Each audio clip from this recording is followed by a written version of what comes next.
Greetings. Welcome to Wake the Dead. Today we have a swapcast with our good friend Hans Utter of the Resonant State, and we are speaking with our esteemed guest William Ramsey. Thank you so much for all of these. This series has been unfolding and it's been better and better, and it's become something that we didn't expect it to be. And this series is the Manchurian Candidate from Fiction to Fact. This today is part 10. And thank you, William, for joining us. Welcome. Thank you. Thank you for having me. Great to be with you guys. Thank you so much. It's great to be here. And uh, there's a couple things I just want to remind people of. So, mass shooting so far, 2025, 442 mass shootings. I'll just go through just the last few days. Jacksonville, Florida, 11/16/25. Las Cruces, New Mexico, 11/15/25. Newark, New Jersey, 11/15/25.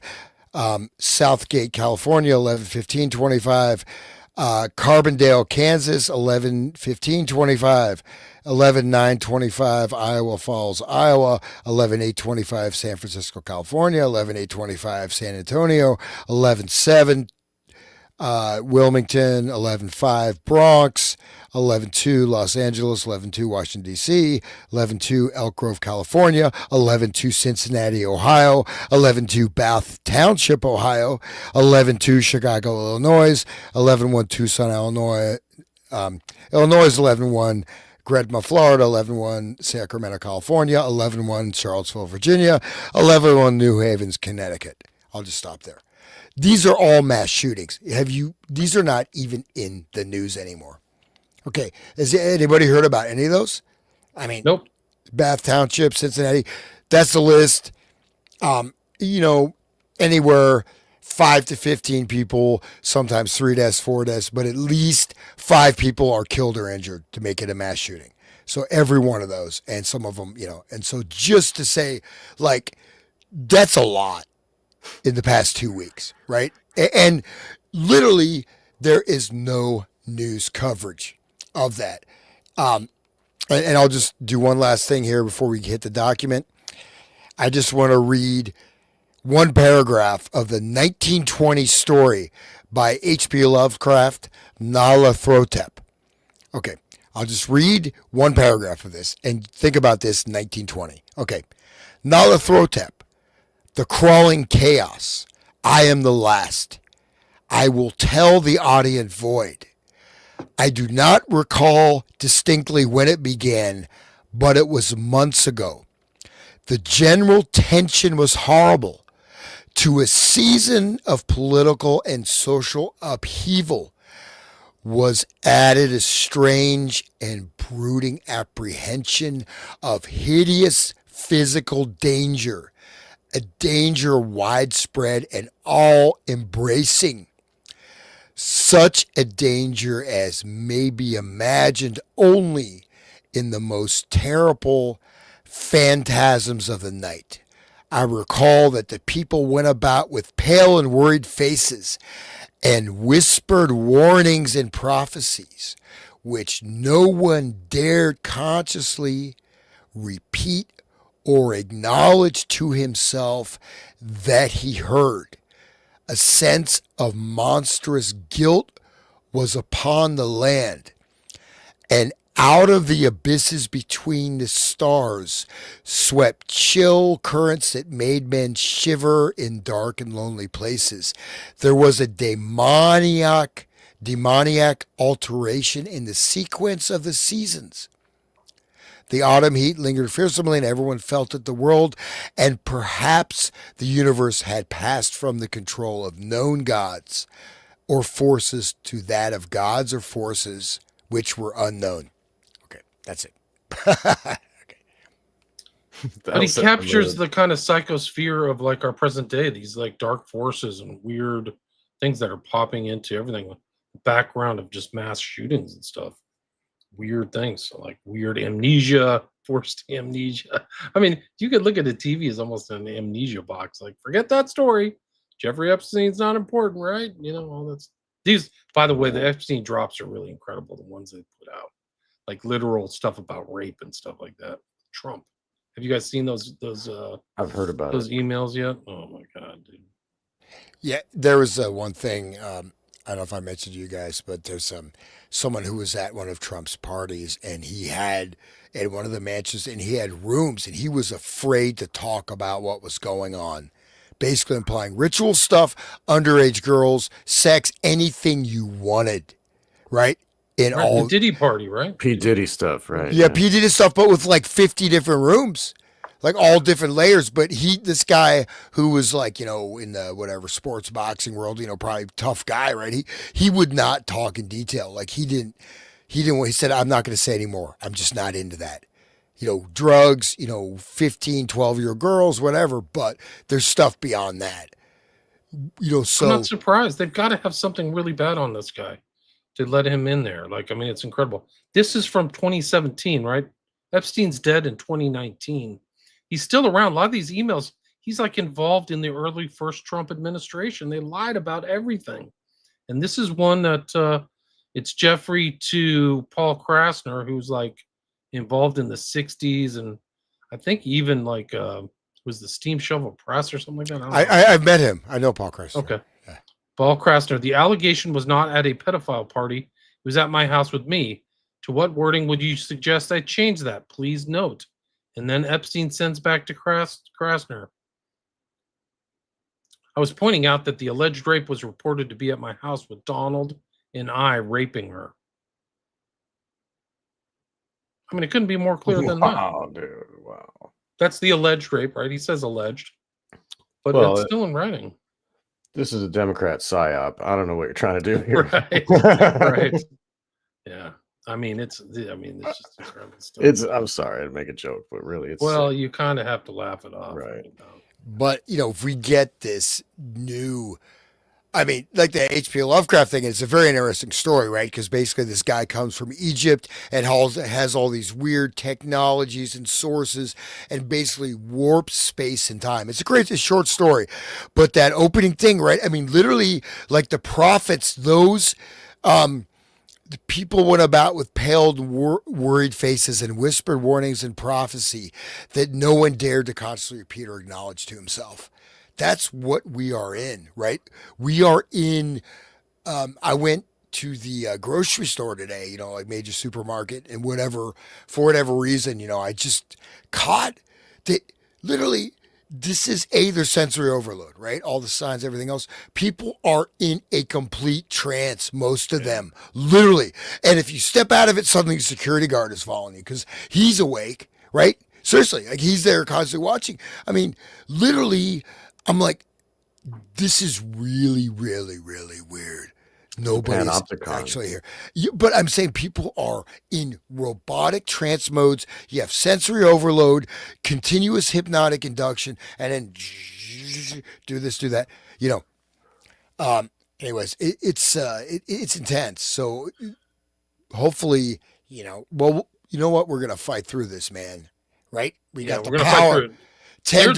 There's supposedly an email between Epstein and his brother Mark where they say Putin has a picture of Trump blowing Bill Clinton. Yeah, I've heard that also. I don't know if it's real or not. Like, I mean, I don't know if they're using that as a euphemism or symbolic. Really did it. Did he really do it? Have you seen the picture of them at a party? It looks like Trump has his hand on Bubba's crotch. And he's wearing the hat. So, man. Pictures of him together with Bubba and a girl and all this stuff. So we know they're together. But like, are they really? I mean, it's so dark, man. Like Trump is not going to get away from this. This is just the beginning. They haven't voted on all the other Epstein releases. There's incredible stuff in there, guys, that comes up to today.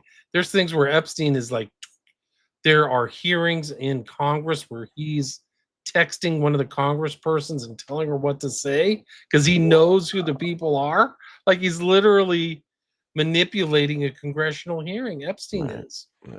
I mean, it's probably during the Trump administration. Right. I mean, it's probably always been that, but you literally can see this woman from the Caribbean where Epstein is, like texting Epstein in real time and getting information and asking questions. It's off Is the charts. was that the case that was dropped? There was I this can't remember. one dogged lady going after in Florida, and she got like fired or something. I forget how that went down, but There's a lot. I mean, there's a lot of stuff. There's literally confirmations from the 2005 things that Epstein had a full-on micro penis. Like the dude, like they literally had a testimony of this girl, and she's like literally like, yeah, egg we were shaped. together. No, it didn't say egg shapes. He said he had a micro dick. He had Yeah, a teeny tiny. Where is this stuff? Like that's confirmed. yeah. And you know, I watched a video the other day about you know, the Epstein death list, the people that are dying on the you know, the witnesses and Right. cops that were Yep, investigating. yep, All of a sudden, yep. they're dropping. Yeah, Then when he got off the, this is during the, they've redacted this. So gross. Okay.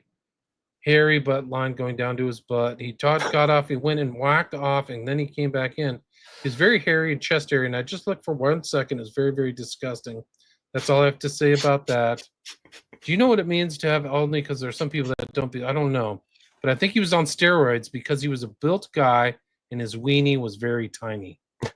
His wee wee was very tiny. Yes. And when you say mean wee wee, what do you mean? What? His penis? Yes, his penis. Okay. Yes, his penis. People call it different things. All right.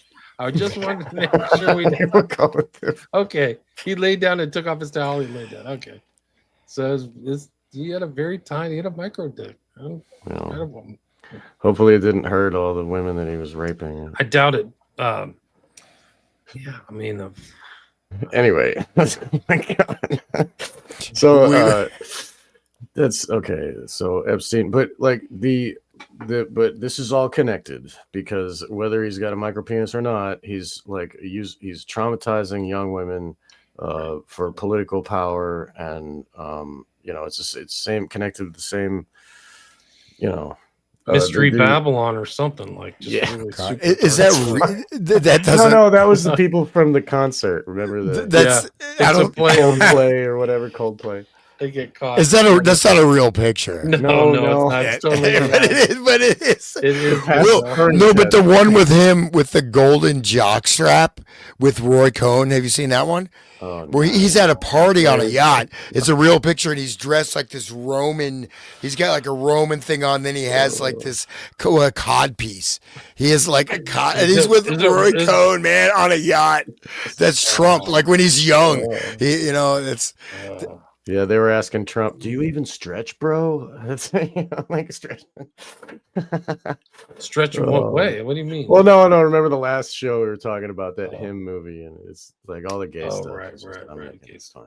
Making fun of it. Well, I mean, what if Trump is fully bi, man? That would be freaking crazy. Probably. I mean, they don't see gender. I mean, for one, they got all that's tranny stuff, but they just want domination over something smaller than them.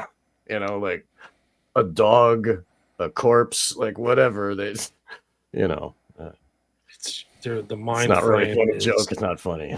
The mind frame is just really crazy. Right. Epstein knew a lot about Palantir, and he knew a lot about Teal too, and they're in his emails. Like, it's really strange, especially now that Palantir is like one of the most highly valued companies of all time, and Trump helped make it that way, which is not in the kind of public record that Trump is involved in like juicing these stock things because it's government money, right? And the coin, like those digital coins that are invented and then like juiced up. I lost my fortune because of that coin. Really sorry. Trump coin. Start your own, man. That's all you got to do. That's all you got to do. Yeah, but I mean, really, it's like it's all just a grift. Like, it's all a con. If they can make you believe it, you know, and just like this stuff, like they, you know, if they can traumatize us with 9/11 and with mass shootings, even though they don't talk about the mass shootings anymore, they only talk about the school shootings when they're killing children, you know. But if they can traumatize us enough, then we'll be scared enough to believe the government is a good idea, and we need to, you know, protect ourselves from the psychopaths. And let's hire some psychopaths to protect ourselves from, you know, like so it's all like, what do you believe? How, you know, how like that's the only way any of these people are controlled. And when you like break Grok's legs and then you give him scopolamine and then you put him under Yeah. hypnosis, like they're gonna believe pretty much whatever. Well, and this is as you unwind these things, like I said, I was in the grocery store today, whatever reason, supermarket, but just noticing total sensory overload, right? You go to sign, this, rows, they change the directions. So, lighting, all this stuff is actually affecting your nervous system, right? You're getting an overload of your senses. So most people, you walk in there, I'm going to the store, I'm going to buy this, I'm going here. But of course, you can't find it. They moved all the stuff. Where's this? Oh, I was actually asking random people, hey, baby, where's the yogurt? And, I didn't say baby, but I only got 2 slaps. They were But like, I mean, 6 feet, where's your mask? but no, but Right. but I'm saying that like we are in a sensory, just on a basic nervous system operational level, right? We are getting sensory overload. We're getting information overload, right? But at the same time, that's why the Nyarlathotep, that story of Lovecraft came in my mind because it's a 2-page story, man, but it's so deep, right? A lot of his stuff, it's almost like, okay, not, from his dreams, but, okay, if you don't mind, I'm just going to read this one other paragraph from that. Yeah, go ahead. Go ahead. Okay, okay. But just think about this as we are in the United States. So, okay, I remember when Nyarlathotep came to my city, the great old terrible city of unnumbered crimes. My friend had told me of him and of the impelling fascination and allurement of his revelations, and I burned with eagerness to explore his uttermost mysteries. My friends said they were horrible and impressive beyond my most fevered imaginings, that what was thrown on a screen in the darkened room prophesied things none but Nyarlathotep dared prophesy. And in the sputter of his sparks, there was taken from men that which had never been taken before, yet which showed only in the eyes. Okay, I'll skip ahead. And I saw hooded forms among ruins and yellow evil faces peering from behind fallen monuments. And I saw the world battling against blackness, against the waves of destruction from ultimate space, whirling, churning, struggling around the dimming, cooling sun. Then the sparks played amazingly around the heads of the spectators, and hair stood up on end while shadows more grotesque than I can tell came and squatted on the heads. And when I, who was colder and more scientific than the rest, mumbled a trembling protest about imposture and static electricity, Nyarlathotep drove us out. So it goes from there. But we have the extraction, the sparks, right? Kilophot, Kabbalistic, the blackened screen. I don't know. I'll leave it there. But Right, and the demons that land on the host humans that are the psychopaths doing the ritual, right? Like that. We've heard about that many times. Anyway, okay, we have a Let's get document. into the document. We have a did this document. general outline of problems of hypnosis by Dr. Reifenstein. Sounds very similar to the Castle. Isn't that the Castle Reifenstein, the video games? Oh, right. But yeah, this is an interesting one. I mean, there's a lot of academic stuff on this, but this goes all the way to the top. It's coffee again. I think he's sending this. This is the old document that went to, it was a memorandum from Nathan, 1937. This is interesting because they're acknowledging these problems. They, if you remember one of our earlier ones, they said the problem surmounting hypnosis would take 2 decades to figure out, right? They needed more resources.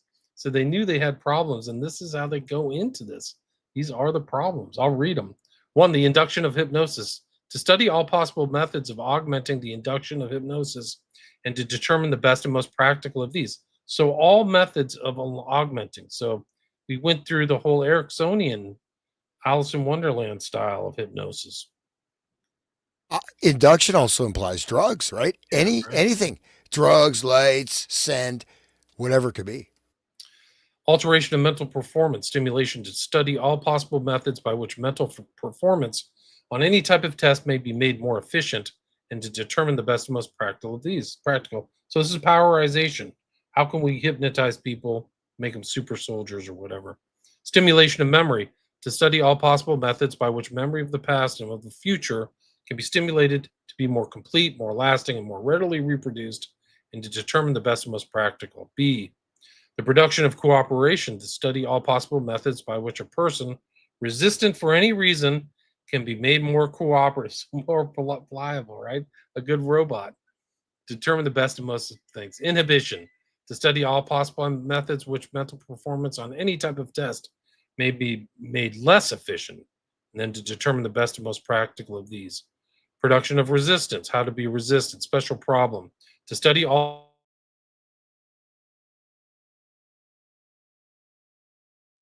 Oh, you went robot. Your connection got messed up, William. William, you're frozen. Yeah. StreamYard just blinked out. You look like Jeffrey Epstein there for a second. Sorry. That's not good. I don't want to be anywhere close to Epstein. The That's criteria. Bad joke. Bad joke. The criteria of state and depth of hypnosis to establish criteria to determine the state and depth of hypnosis in any individual. Refining of hypnotic technique to study all methods of refining the ordinary technique of hypnosis. Criteria of hypnotizability to establish criteria to determine the hypnotizability. So this is like an outline that's going to the FBI. I think Nathan was like second in control. It's really crazy. And then we get to drugs. Well, not give some idea of the methods which Dr. Riefenstein intends to approach this problem and the ramifications he is finding in the problem itself. However, it is Mr. Tam's belief that Dr. Riefenstein would produce some very fine work and could arrive at some very definite conclusions quickly if he were pushed to the point where he could try experiments using drugs on his patients in the hospital and definitely determine some of the points which the Bureau is anxious to know. So they're also still anxious to know, but they also want to keep their distance from all this stuff. His interest in the problem of hypnosis is strictly limited to the increase in the person's capability while in a hypnotic state, and as such would work along with Dr. Riefenstein if permitted to carry out his mental tests on persons treated by hypnosis. Experiments with drugs pushed to the full extent so that a definite conclusion can be rapidly drawn from this connection. So they're going to ramp it all up. Mr. Tam was informed Captain Welch makes use of the type of hypnotic technique known as the eye fixation method, in which he stares a person into somnambulism. So he just stares at somebody. This, of course, is not always a successful method due to the fact that the person doing the hypnosis is injecting his own personality into the experiment, and in such a case may irritate the person who is being hypnotized. Dr. Esterbrook had a couple of subjects whom he conditioned into a state of hypnosis at the CCP or CCC camp, so conditioned that when Dr. Esterbrook lit a cigarette, the two subjects dropped into a very deep state of somnambulism, during which time they were neither conscious of the fact that they had been hypnotized, nor upon awakening were not conscious that they had been asleep. Incredible. All he had to do was light a cigarette. So they had been conditioned to that fact. So they can do that. It's crazy. And depending on the hypnotizability or whatever the word was, somebody can be put in that state in moments if they, if they've been conditioned already through hypnosis, right? So they can Right. pop back into that state if they're the right subject. Right. And you'll see this. I mean, that's what's really scary is like Hans is talking about all these shooters and stuff. Like, how many of these people were conditioned or preconditioned? We don't know. Right. But if they're the right subject. Ultimately, that's what the Black Awakening is. They're preconditioned to do whatever they were programmed to do. Right. That whole thread that we were talking about before with Russ Dizdar. Like that preconditioned hypnosis triggers and all that stuff. But what we see in this document that's really fascinating is the Civilian Conservation Corps. They talk about Captain S.J. Welch, who is in charge of this Civilian Conservation Corps camp and is also an amateur hypnotist. So they're experimenting on these people, right? Yeah. And just to real quick, I mean, go through some of these things. Augmenting induction and what is the best? Okay, so augment it. They know how to induce it. They want to augment it. They want to supercharge it. They want to have a program. You light a cigarette, you hear a single tone, hypnotized, right? So they want to make it more powerful. Alteration of mental performance. So okay, you make a super soldier, you also make a super retard, right? They want to also be able to diminish mental performance, right? Inhibition of mental performance, and then simulation of memory. Okay, but then the production of cooperation, resistant for any means. So this, there's no, when they say drugs to the full extent, it means you're up to the death of the test subject. I mean, it's not like this is like, the Teletubbies. These guys are pretty hardcore. Really hardcore. Like they were talking about it. We talked about that or read through that in our one of our last shows. Like they literally overdose these people. Crazy Right. stuff. Which was Unbelievable. previously thought fatal. Right. That was the words. Yeah. Several experiments using post-hypnotic suggestion in which the person was placed into a hypnotic state. Then certain suggestions were made. The person brought out of the hypnotic state and they would follow the suggestions as they had been outlined while the person was asleep. So post-hypnotic suggestion. They're doing this right now, 1937. So tying that back to Manchurian Candidate, that's what the Queen of Diamonds was. He was playing the cards, and then the guy says, "Go jump in the water," and the guy's like, "Oh," he follows the instructions because he's triggered by the so The that right symbol, there is a perfect example in that movie and in the book. So Exactly. Dr. Shankweiler gave a demonstration for Mr. Tam using 3 college students as hypnotic subjects. Dr. Shankweiler demonstrated the technique he uses, which is exactly the same technique as that used by Dr. Esterbrooks. However, the students upon which Dr. Shankweiler demonstrated, students of which he claimed to have previously placed in a hypnotic state, were not placed in a hypnotic state during the demonstration conducted for Mr. Tam.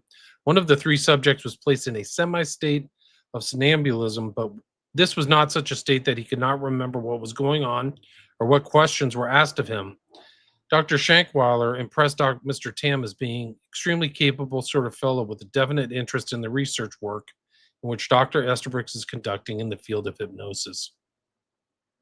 Dr. Estabrooks demonstrated various hypnotic experiments conducted on persons he had previously hypnotized and it had acclimated to such a condition that they would go to sleep upon the lighting of a cigarette.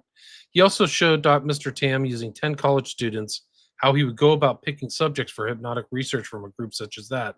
It is noted for record purposes that in this type of research, use is made of the so-called waking suggestions, the suggestions given to the subjects that they close their eyes, then upon the giving of several suggestions, it is shown they cannot open their eyes. In the group of 10 with which Dr. Estabrooks was working, he successfully had 3 of them who could not open their eyes when he said that they could not. He also made use of the stiffening of the arm. You'll see this in other hypnotists. The stiffening of the arm and the stiffening of the body, suggesting to the person that they could not relax. And this was also true in the 3 cases in which the eye closing technique was used. Mr. Tam also observed Dr. Estabrooks in a test at the Young Men YMCA in Utica, New York, in which Dr. Estabrooks make use of a galvanometer under the explanation or guise that he is experimenting with the curve of relaxation as shown on the galvanometer. So he's under the guise. Dr. Estabrooks has found at least one good hypnotic subject, a boy of 15 years of age, who he successfully hypnotizes and puts through several tests without the boy realizing the fact that he is in a hypnotic state. This is also true of the YMCA authorities, who do not know that Dr. Estabrooks is practicing hypnosis under their noses, but think he is studying psychological reflexes as shown as on the galvanometer. Now apply that to Scientology, right? Their little e-meter thing is the same thing. Good point. They think that they're studying psychological reflexes when in fact they're trying to find if this person's hypnotic, like they can hypnotize this person. But also, I mean, what you see here is absolute I mean, many different instances, right, where they're creating a guise, right? Doctor is there, so the patient becomes relaxed, right? They're literally using cover subterfuge, right? Right. Even at CCC, the psychopathic hospital, they're you're going for a checkup, right? They're inserting people. I'm going to see the doctor because I have a broken leg, but he's going to experiment hypnosis on you, right? So, and it's done. They said the authorities did not know. So this is quite, and again, 1937, man, one gesture and you're in a hypnotic trance. And just to jump ahead real quick, you have the important experiments like, group conformity, right? The Ash Ashler experiment. experiment, Ash, yeah. and then you also have, various other things of these Milgram. Milgram. So when you generate what they found with these experiments, that if you get a certain number of the crowd agreeing with something, right, people will go against their better judgment. So if you look at the number that are hypnotic subjects, in a sense, they can also, by induction, crowd, group dynamics, put that hypnotic trance out. The possibilities are endless. These are mad scientists, man. But you're right. Imagine if you could get hypnotic subjects to just say whatever you want, and then you have a Ash experiment operating in real time, and everybody thinks this guy is like totally up and up, but he's in a hypnotic state saying the moon is made of cheese or what, I don't know, something more credible, like Bill Clinton is the most honest, sanest, most wonderful person who've ever lived. Oh well, everybody thinks that. I might as well think that, right? If you read Bryce Taylor, the book there, Thanks for the Memories, she talks about how she was given programming to tell other monarch victims who were like famous. One of them was, and give them, like in a sexual encounter, give them the programming while they are under, and then that transmits the message to them, and then they write a song with those words in the song.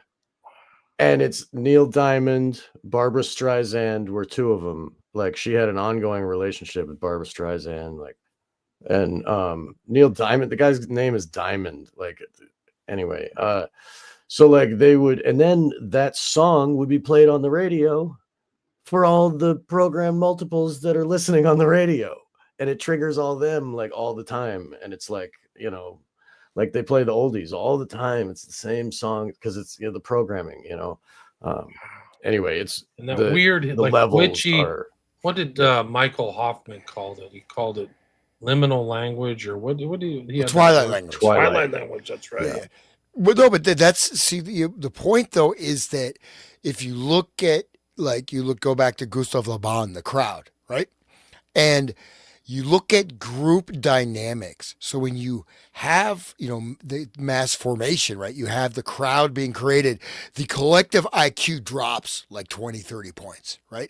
But you don't, I mean, we looked at like Trump derangement syndrome or whatever.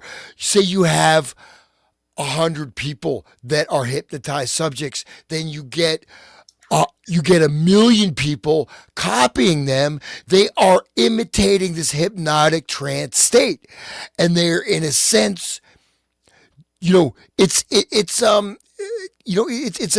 a collective, it's a basic human mechanism, right? You're part of the tribe. You want to blend in with the tribe so you don't get thrown out in the wilderness. It's goes down you're looking at basal no, it's basal brain operation. Right. So even people that are resistant to hypnosis, the trance can be perpetrated. I mean, we're extrapolating from this data, but I think that's, does that make sense, right? If you look at that, yes. you get 10 people like a song, right? You have direct monarch implanted people, but that's also affecting a huge base array. Right, normal people too, right? Yes, and then the normal people, especially like, Trump derangement syndrome as an example, this looks normal if you're in a certain viewpoint and you're going to imitate the behavior. Yes. Right. Yeah. Look at the George Floyd thing and all these big cities all popping up everywhere. They're all rioting and, burning down their own stores and their own neighborhoods. It's like, what are they doing? But they see it on TV and they're like, yeah, they go out there. It's incredible. What if all this, like they had talked about mass formation or whatever, what with Matthias Desmet or whatever? Like, Right. what if this formation is created through hypnosis or some kind of hypnotizing thing? Because you talk to these people and they're like, Trump is a criminal. What crime has he done? I don't know. Like sometimes they don't even have a rational thing. Like he was convicted of supposedly raping that strange girl who was friends with Hunter S. Thompson like 40 or 50 years ago. But um, that's just kind of That's a rabbit joke. hole. Yeah, I mean, it's no, but I mean, I think you guys are right. There's something strange going on. But Completely. I mean, you got to think that these guys are thinking these things in 37 or 35. Like how far Right. up? And I mean, who was I listening to recently? There's like a behavioral scientist who's like Spiegelman or something like that, who all these politicians like, and I think that he is taking these kind of techniques and they're politicizing. They're operational. They're currently operational. Right. So like we don't see it because like this is something we see that was classified from. These are all stamped documents, classification documents. So imagine what they're doing today or what they did in 9/11 or COVID and all this stuff. Yeah. And that's why you see all those guys creating a mass formation, safe and effective. You know, people all got that email, 1,000 people. These are our talking points. Right. Just go on there, say safe and effective over and over again. You're with us or you're with the You're going to turd. kill grandma.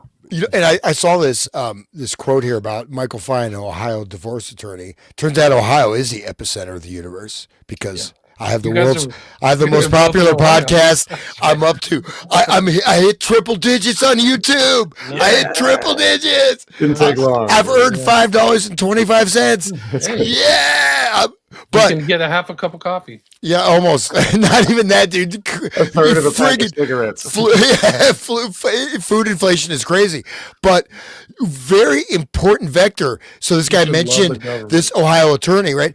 How much of the yoga, mindfulness, self-help, this and that is actually types of hypnotic induction, which is separate, right? You go, oh, mindfulness training, mindfulness meditation. Well, you're doing, and you're being put into a friggin' hypnotic trance. How much of this stuff? I mean, okay, this is embarrassing. I'll admit it here now on air. I did the Tony Robbins personal power course about 20 years ago. And he has this thing every morning. You're supposed to do the power walk, and so you touch, you walk. Okay, so he said this free thing, but you're supposed to walk and you touch each one of your finger points, left, right. You go every day and every way. I'm feeling better and better. Yes, every day and every way. I'm feeling more and more successful. Yes, and whatever. And you have him in your head. Say it out loud. Say it louder. People look at you like they think they're crazy. You say, no, I'm successful. And you're doing this like robot walk, listening to Tony Robbins with, how he talks. All right, you could feel it, yeah. And what is that? I want to say, what the F is that? How much of this self-help stuff is hypnotic induction, just like he's doing, I'm testing the galvanometer. Scientology, how much of this is completely hidden hypnotic induction techniques? Right. And don't they say, don't you want a personality test? Oh, come on in. We're going to help your psychology here. Come on in and take a free test, right? They're just sifting through personalities. That's like one of the elements of Scientology. It has to be seen that, and that this two-faced deception goes back to Esterbrooks. I'll repeat the same question. This is also true of the YMCA authorities who do not know that Dr. Esterbrooks is practicing hypnosis under their noses, but think he's studying psychological reflexes as shown on the galvanometer. So, like, guys, you got to be careful out there. Who has been taught hypnotic technique by Esterbrooks is at the present time experimenting with him in his work.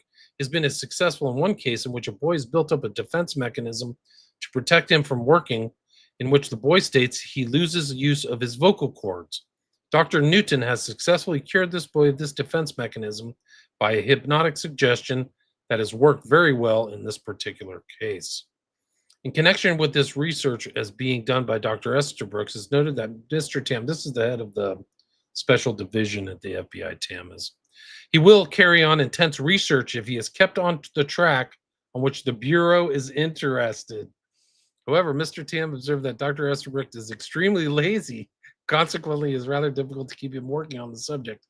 In addition to this, he has a habit of rambling and wandering off the chosen path into something that has no particular connection.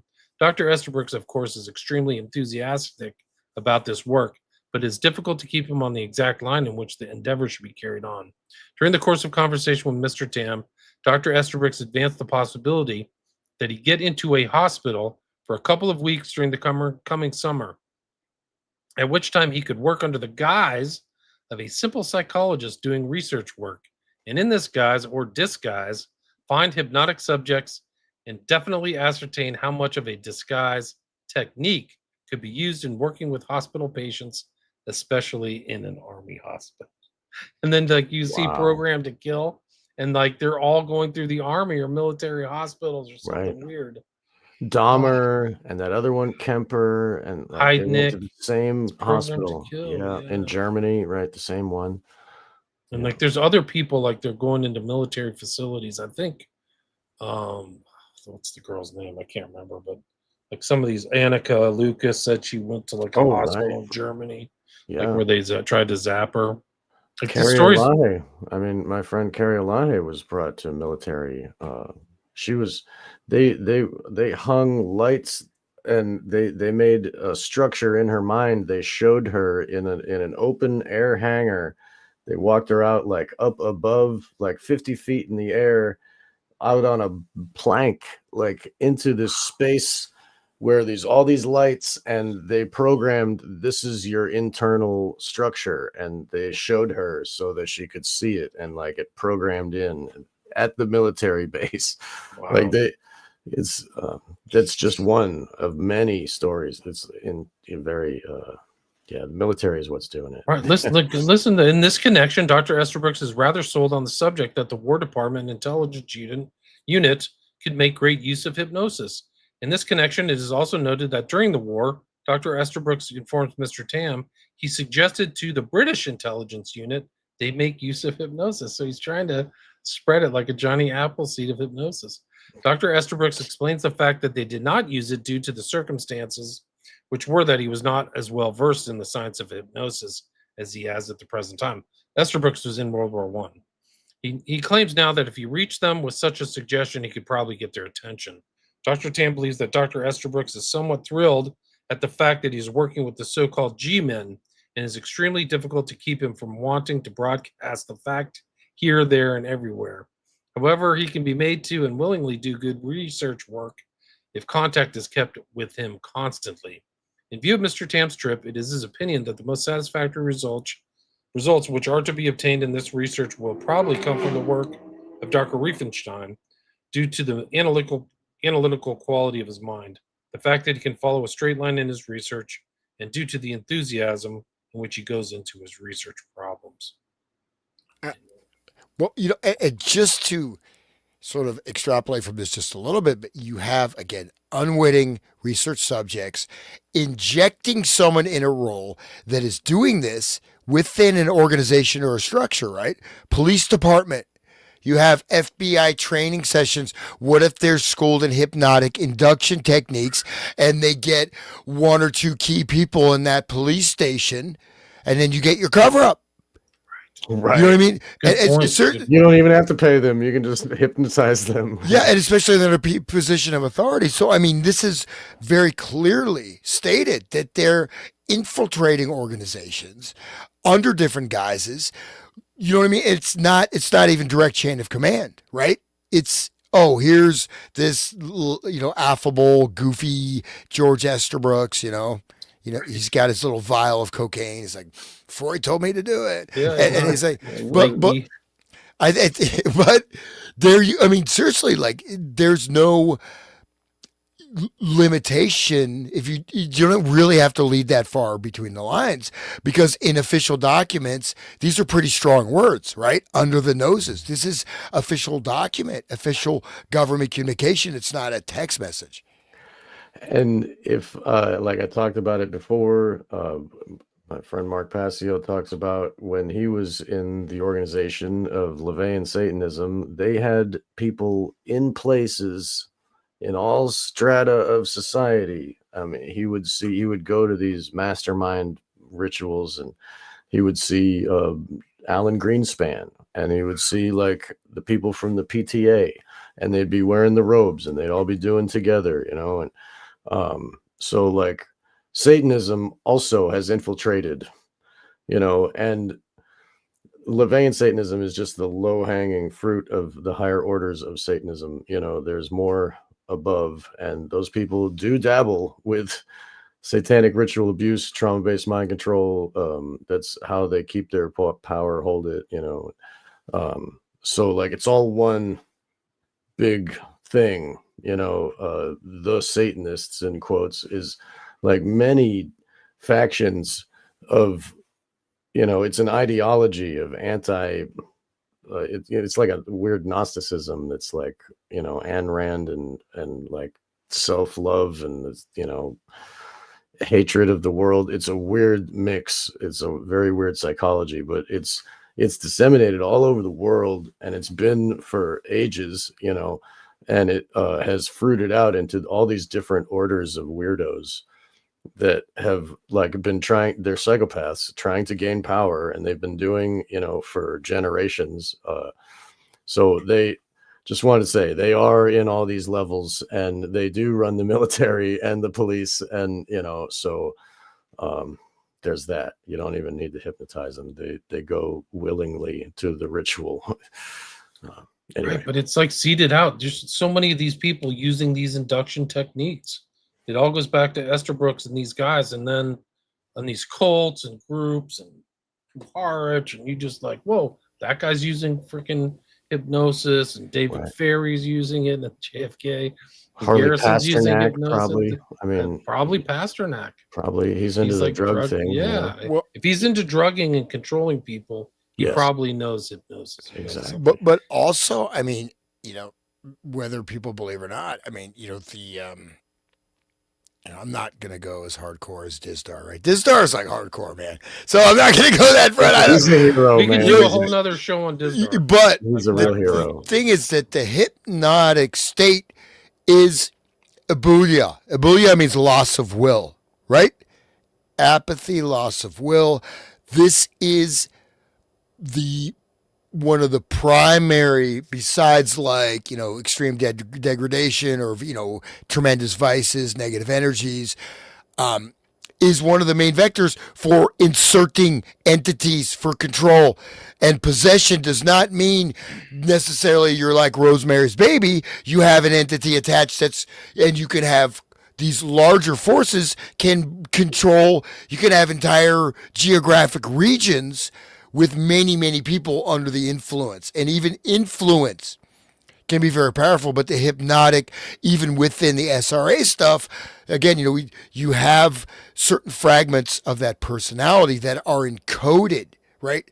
And so, but this, in a sense, the hypnotism is a state of possession. You're being possessed by Esther Brooks or Tam or whoever the heck is doing the process, right? Yes. And it has infiltrated, and whether or not, if little bit of extrapolation will, hopefully not get too far afield. If you look at Zabbatean Zabbatianism, right? Zabbatai Zui, 1666, declared the Messiah, redemption through sin, going to his reincarnation. People aren't familiar with this. Zabbatai Zui was, declared the Messiah by Nathan of Gaza. May have mentioned this before, but it's redemption through debauchery, incest, murder, ritual orgies, and you're going to bring back its very advanced Kabbalistic technique. It's inversionary. It's really using the Khilafat technique. By sinning, you're going to bring the divine realm, which became Frankism, right? Jakob Frank, funded by Rothschild, which is directly the actual Illuminati, came directly out of Sabbatianism, okay, with the expressed aims of exactly what we're looking at. So, and I do know that there's a lot of people coming out with stuff that are basically fake, especially like, oh, I was a member of the Illuminati. Whether that exists or not is not that essential, in that not only these techniques are becoming scientified, but you can look at a much wider interconnection.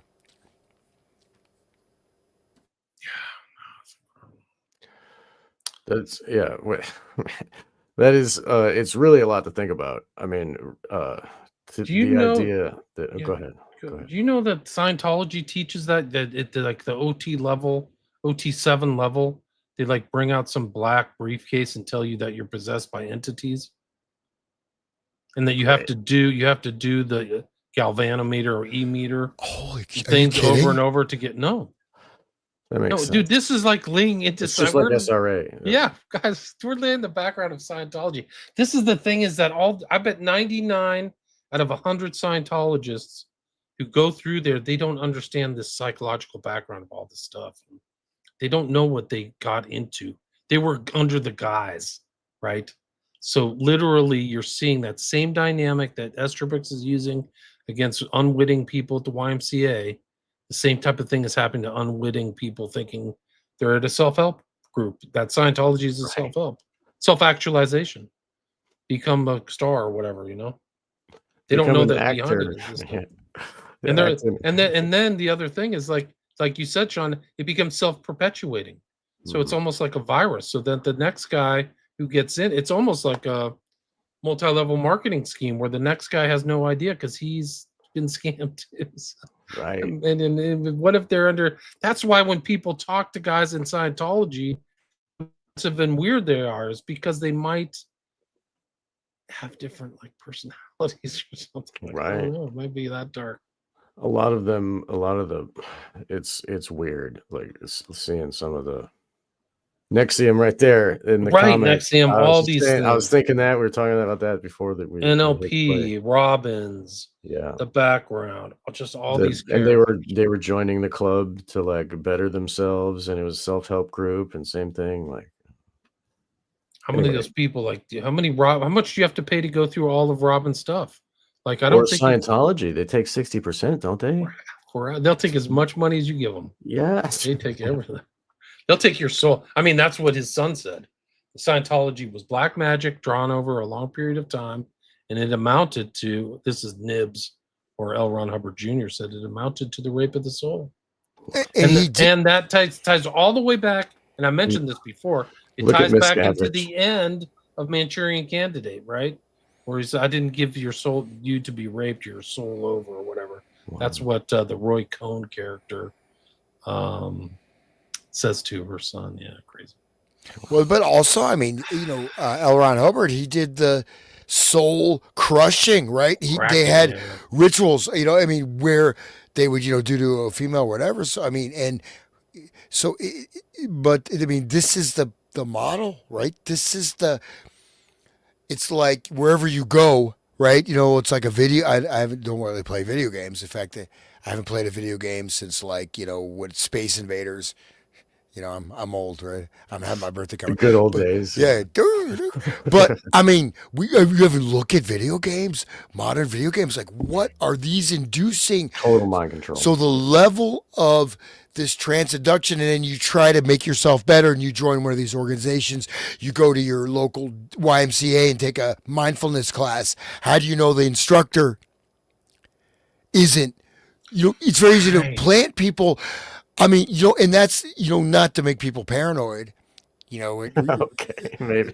I'll still be paranoid after listening to you, for sure, man. But no, I mean, it's that, and it doesn't, again, if you look at crowd dynamics, group dynamics, you get a group of people, you get 100 people, you get 10, 15 people in a football crowd that start screaming, you'll get the whole crowd to do it. I mean, there's a percentage, right, where you get that people shift into the mass mode, right? Which is a group conformity, which is in a sense hypnosis for the 4 out of 5 people, right? So if you get the 5 out of 5, you get so it seems like a pretty dynamic model, man. If you want to control the world, hell. Like, what about the wave? You know how they do that at a sports game? Like, oh, the wave's coming, everybody's standing up, and like everybody stands up for some reason.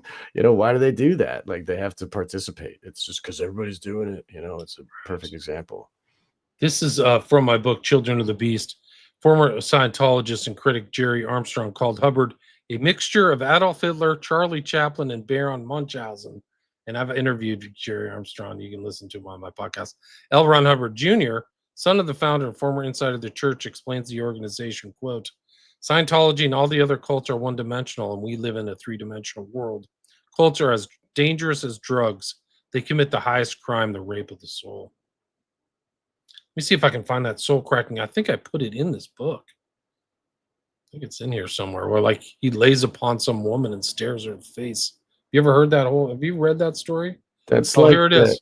I have. the movie Oh. by that director got Camille Yeah, the guy Donald Camel, yeah. Campbell. Yeah, that movie where the guy like stabs the girl in the bathtub and he's like making her look in the mirror. And you remember that whole thing? We talked Very about well. I remember it. Yeah, very well, right, yeah. right. What movie is that? Eye of the wolf or whatever. Yeah, it was like the Predator, last yeah. one that they did. And then he died in a similar way, like looking in a mirror. It was very weird. We talked He about committed suicide by filming himself or something like he was Yeah, included his whoa. own death. Yeah. Whoa. Here's the soul cracking ritual, guys. This is like really crazy. This is not if you want to sleep well tonight, you might want to mute this, but Hubbard seemed to practice this esoteric soul cracking practice. Heidi Forrester, not her real name, ex-Sea Org, made the following statement, quote, in late 1975, I was told to report to the Hubbard Communications Office. The senior officer there at the time informed me that I was to report to the Five-Field Manor and go to the 7th floor. She gave me no other information. I did this without knowing why I was going. At the manor, I was directed to the elevator and went to the 7th floor. The entire floor was elaborately furnished to the point of suffocation. An SO member appeared and showed me to a door that was partly open. I went into a very large living room with heavy curtains, pile carpet, overstuffed chairs, and clean to the point of obsession. Sitting on one of the chairs, drinking what looked like sherry, was a heavy-set older man. He had reddish-gray hair, slightly long in the back. He was wearing a white shirt, black pants, black tie, and black shoes, highly polished.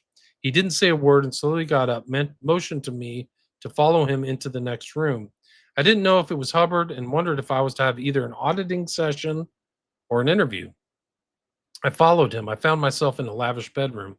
This still didn't worry me, as sometimes interviews and sessions were held in bedrooms at the Hollywood Inn for staff. There was a small table set up with an e-meter, that's like an galvanometer, on it, and I thought about a session. Without a word, he suddenly began to undress me. I was repelled by him. I did not want to sleep with him, yet I felt really chilled and cold to the bone at that moment. I acutely sensed real fear and danger in the room. In an instant, I realized the calculated power coming from this person. If I resisted, I knew my punishment would be extreme. His eyes were so blank, no emotion, no interaction, nothing was there. I made the decision not to resist no matter what happened. I realized it would be a bad mistake for me to do so. He seemed to be completely divorced from reality. He was so strange that I realized if I provoked him, he could be extremely dangerous. I let him undress me without resisting. I was totally unprepared for what happened next. He lay on top of me. As far as I could tell, he had no erection. However, using his hand in some way, he managed to get his penis inside me. And for the next hour, he did absolutely nothing at all. I mean, nothing. After the first 25 minutes, I became about as frightened as I'd ever been in my life. I felt as if some perverse way he was telling me he hated me as a female. I then began to feel that my mind was being ripped away from me by force. This was the worst of all. I really felt he coveted an aspect of my personality and he wanted it. This was weird, total control on a level I could not fathom at that time. I had no idea what was happening. After half an hour, I really thought I was going crazy. I couldn't move my body from underneath him, and I could feel he still had no erection. He wouldn't look at me, but instead kept his head averted to the side and just gazed into space. I had to discipline myself to keep from screaming because I felt I was having a nervous breakdown. Then I got the terrible thought that he was dead. He was hardly breathing. Then I thought he would kill me too. My thoughts became very morbid. After an hour, he got up and walked out. I just lay there for 10 minutes. Then mechanically, I got dressed. Instantly after that, I began crying hysterically. I cried and cried and cried. I wasn't afraid of becoming pregnant. I was so afraid of whatever had been going on in this man's head. Finally, when I couldn't cry anymore, I went downstairs and took a bus back to ASHO. I didn't say a word to anyone. Scary. Yeah, that's Okay. That's That reminds me of some information that I learned from the book Cult and Occult.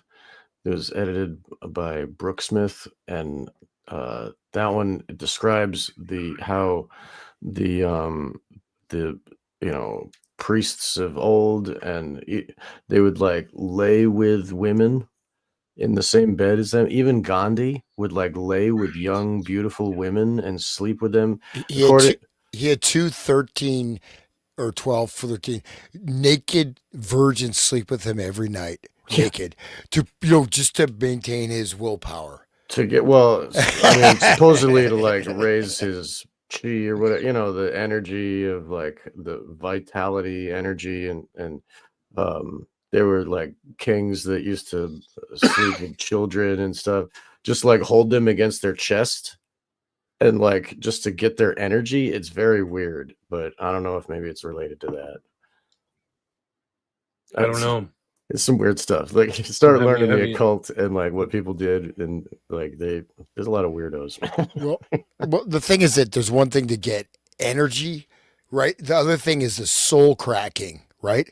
And that's that H.P. Lovecraft thing I read. It talks about the sparks, right? That's like the kilowatt. These are like these energies, right? And extracting the soul essence of the person, so there's something gone from them, right? Yeah, they Maybe it turn can be into a retrieved. husk, right? Yeah, and Broken that's shell. I think I hate to say it, but I mean, look around you, man. It seems like a lot of people are like that.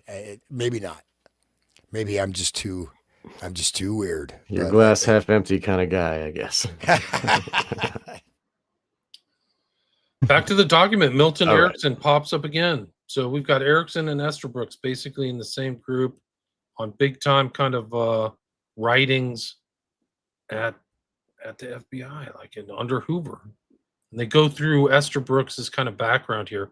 One of the interesting things I found out about Estabrooks is that he was interested in schizophrenia, and then his first wife becomes schizophrenic and goes into the mental institution, and he next marries a woman 20 years. Oh, that's younger than him. Erickson. You mean Erickson? Yeah. Oh, did I say something wrong? What Yeah, a you said gentleman. Estabrooks. Oh, No, yeah. yeah. Milton Erickson. Yeah, he literally he's got his old fuddy-duddy whatever, nice wife, and she goes mad, and he marries, his college, college junior or college freshman, like the young, blonde or whatever. And it's like not suspicious here, Yeah, really not suspicious. Talking about operational application. Wife has gone mad. Oops. Yeah, oops, too bad. Just walk her away, and I'm studying. Isn't it what a coincidence? I'm studying schizophrenic induction, and my wife becomes schizophrenic. Wow. Yes, here it is. It's right here. Dr. Milton H. Erickson is a physician assigned to the staff at Eloise Hospital. Is conducting research in the development of schizophrenia, which is a technical name for dementia praecox. He has all these degrees. He went east. He was assistant physician. He became associated with the Eloise Hospital in 1934, and is on the staff and is in charge of research in schizophrenia. Dr. Gruber advised that he has observed Dr. Erickson hypnotize many individuals and seen him conduct experiments when the victims were under hypnosis. It is his opinion that Dr. Erickson is one of the best individuals who can produce hypnosis and secure information from these individuals after having worked on them for a considerable length of time so that he can ascertain their mental processes.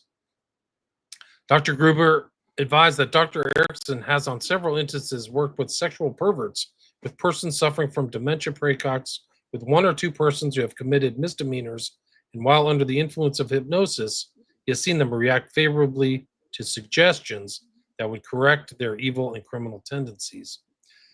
Gruber stated, however, that it's necessary for Dr. Erickson to spend at least 3 or 4 months with a patient before his unconscious reflexes respond favorably to the suggestions offered. He's written many papers, and there's papers of Erickson involved in this, which kind of emulate or rhyme with some of the papers that are in the film and book, The Manchurian Candidate. Gruber stated that Dr. Erickson is about 38 years of age, and that he's married to his second wife, who is considerably younger than he is, and that his first wife, by whom he had 3 children, was adjudged insane several years ago. Those poor kids. Yeah. Jesus. The skill he used in inducing hypnosis and the scientific principles used by Dr. Erickson in securing evidences of past activities from victims under hypnosis. Dr. Sealing, who's in charge of the psychopathic clinic of Recorder's Court, Detroit, Michigan, and John Larson both verified information regarding the education and qualifications of Erickson. Dr. Larson indicated that because anyone associated with hypnosis has a dangerous tool and weapon at his command, he is necessarily subjected to much rumor and gossip concerning violations of medical ethics and practices and of immoral actions. Right before you go to the next paragraph. So again, these are government documents, right? So very clearly he's, his wife was a judge insane. And this next paragraph, you don't mind I read this? Yeah, Dr. Selling, while admitting that Dr. Erickson was well grounded in hypnosis and psychopathic work, he still felt that Dr. Erickson was slightly demented so far as his activities along hypnosis are concerned. Slightly demented, rumor, gossip, medical, immoral actions. It's right there, right? I mean, I would say anyways. They're starting to figure it out. It's really crazy. I watched Frankenstein on Netflix, and it's kind of has those things. It actually overlapped a lot with Blade Runner, believe it or not, because it's about man creating a god. Or it was a good movie though, wasn't it? Yeah, I thought it was pretty good. A lot more philosophical stuff than I would have thought. And I think the original book by Shelley is more philosophical. Like they turned it into a monster movie, but I don't think that was her real gist, was to create like this, Frankenstein's monster. But like the fact that this is something that is self-aware and is hunting the creator, much like I think the character's name in was it Batty or something? Roy Batty was the character in Blade Runner who like wanted to find his creator and get more life, right? So he like hunts him down and tracks him down and eventually kills him. And that's kind of like what's going on with the Frankenstein. But I think that it's kind of like these guys are mad doctors, Frankenstein and the guy who created what did they call? They had a name for him in Blade Runner. What did they call the fake robots? The aliens? Replicants? Replicants, jobs. yeah. Oh, okay. Skin jobs too. They call them skin jobs too. Yeah. Like that's what the cop says, skin job. Yeah. But there's something about this where like you're creating a dangerous tool and a weapon, right? Like that's what Frankenstein did, and that's what these guys probably at some point it twists, and it just goes back to Dr. Yen Lo from the very beginning of the Manchurian Candidate stuff, where he's like, you have a weapon. Right. And then this reflects all the hard work that he's doing. This is 37, guys. These are the papers here. There are enclosed herewith the following papers in pamphlet form, which were prepared by Dr. Milton H. Erickson for publication. 1. Opportunities for psychological research in mental hospitals. A brief survey of hypnotism. A clinical note on word association test. The concomitants of organic and psychological changes during marked improvement in schizophrenia. We'll just invert that. They can just make it worse. A study of experimental neuroses hypnotically induced in a case of ejaculatio praecox. Development. Yeah, so like they're literally injecting neuroses. Experimental neuroses, right? Yeah. Hypnotically induced. I mean, that's, and I don't even know what ejaculatory praecox is, but it sounds premature ejaculation. Okay, but no, he's making experimental neuroses hypnotically induced. So someone is coming in there because they're jumping the gun. Yeah, they start running before they start. Overly excitable, and then he induces neuroses. So not only you're not cured, but now you're fucking nuts. Thanks, Dr. Erickson. You're looking late now. Yeah. The development of apparent unconsciousness during hypnotic reliving of a traumatic experience. A study of hypnotic deafness by means of a conditioned response. So like inducing deafness by a conditioned response. J. Newman, special agent in charge. I just that last one, the development of apparent unconsciousness during hypnotic reliving of a traumatic experience. That's huge for SRA. Like they have the trauma that comes before they're 7 is in their memory, and that comes up again later at certain times. They can trigger the memory to be brought up, and then they are reliving it. and then they have even their body abreacts and it has like it feels the pain again.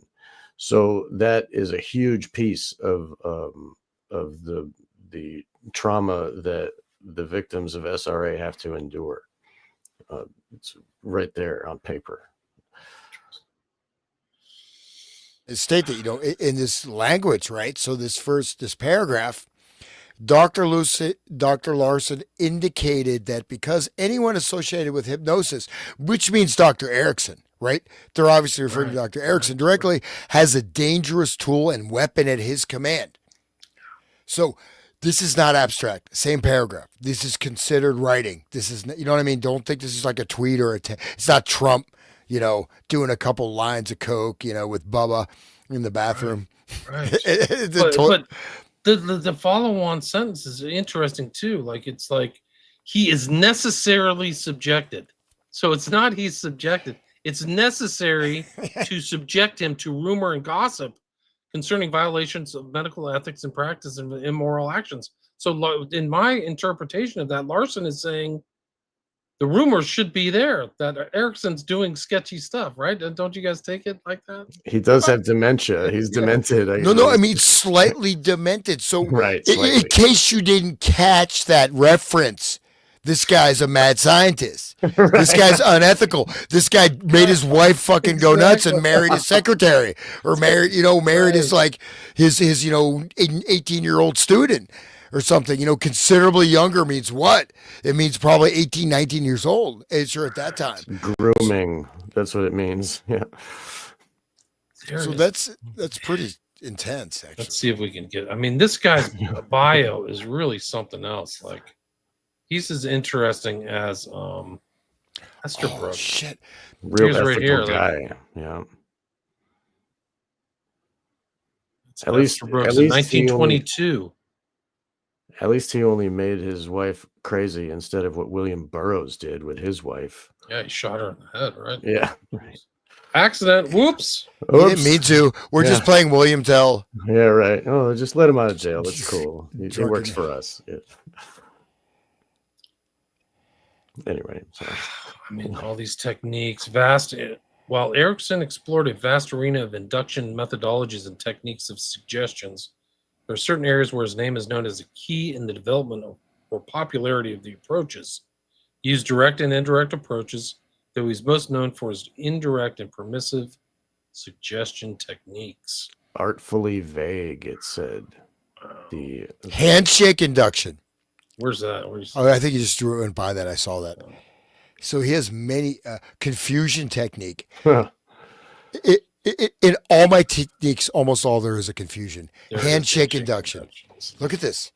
One handshake, he was a master. I mean, maybe in 1937 he wasn't doing it, but by the time NLP came around, he could just about anybody. You start having a conversation, you're in a hypnotic trance.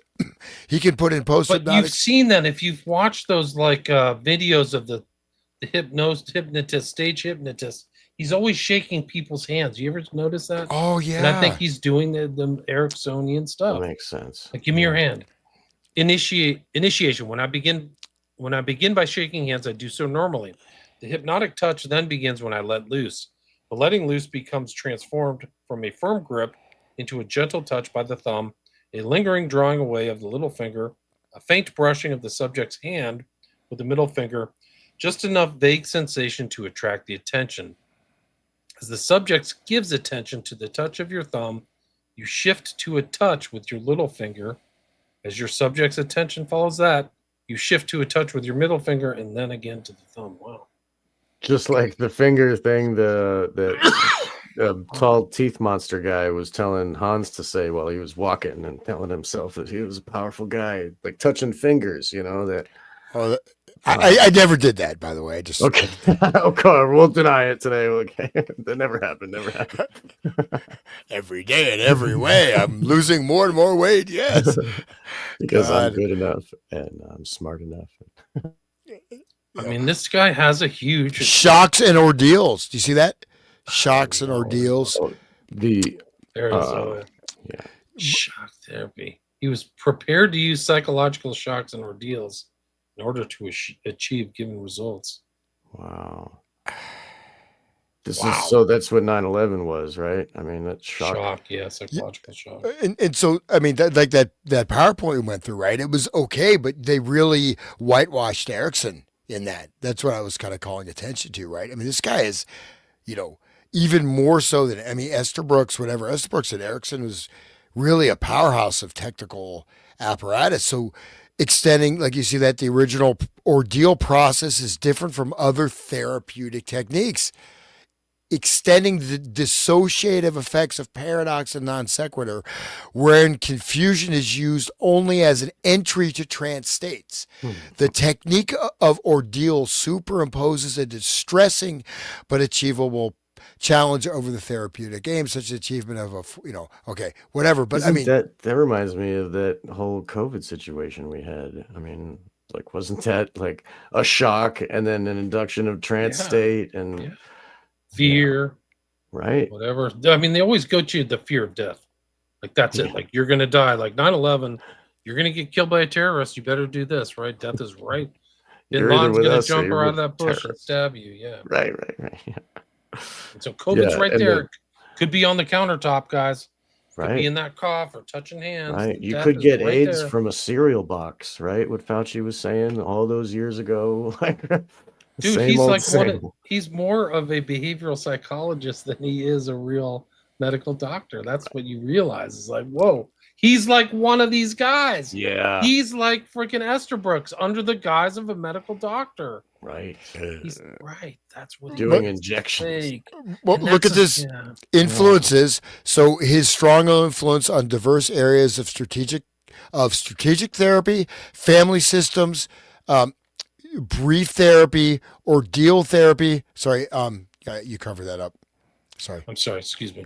Ordeal therapy, narrative therapy, and neurolinguistic programming. Wait, these are entire psychological regimes, systems, approaches.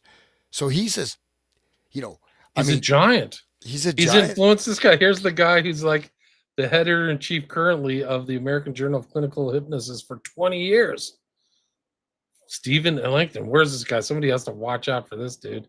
He's in Phoenix, Arizona. Scary.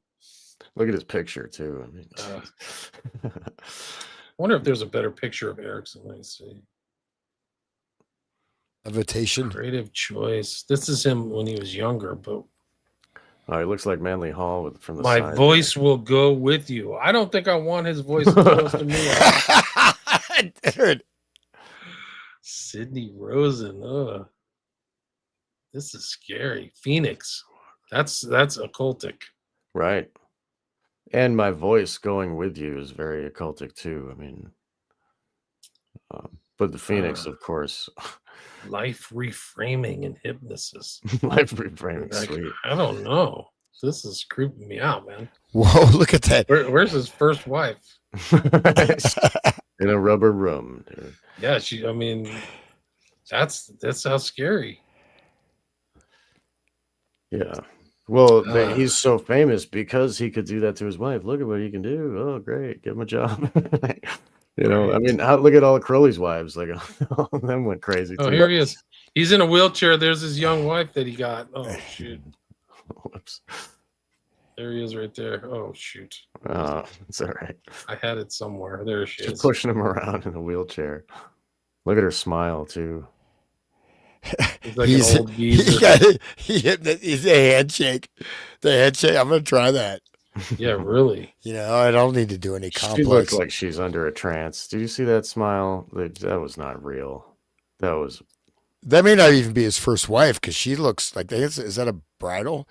No, not. He may See have what he this may have says. swapped out his one if he had two. I just have to go 21 years old.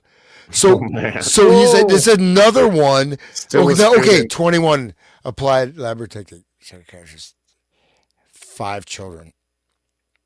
No, 23. He has his first marriage 10 years. It unfortunately does not work. They don't explain that she's in a mental institution.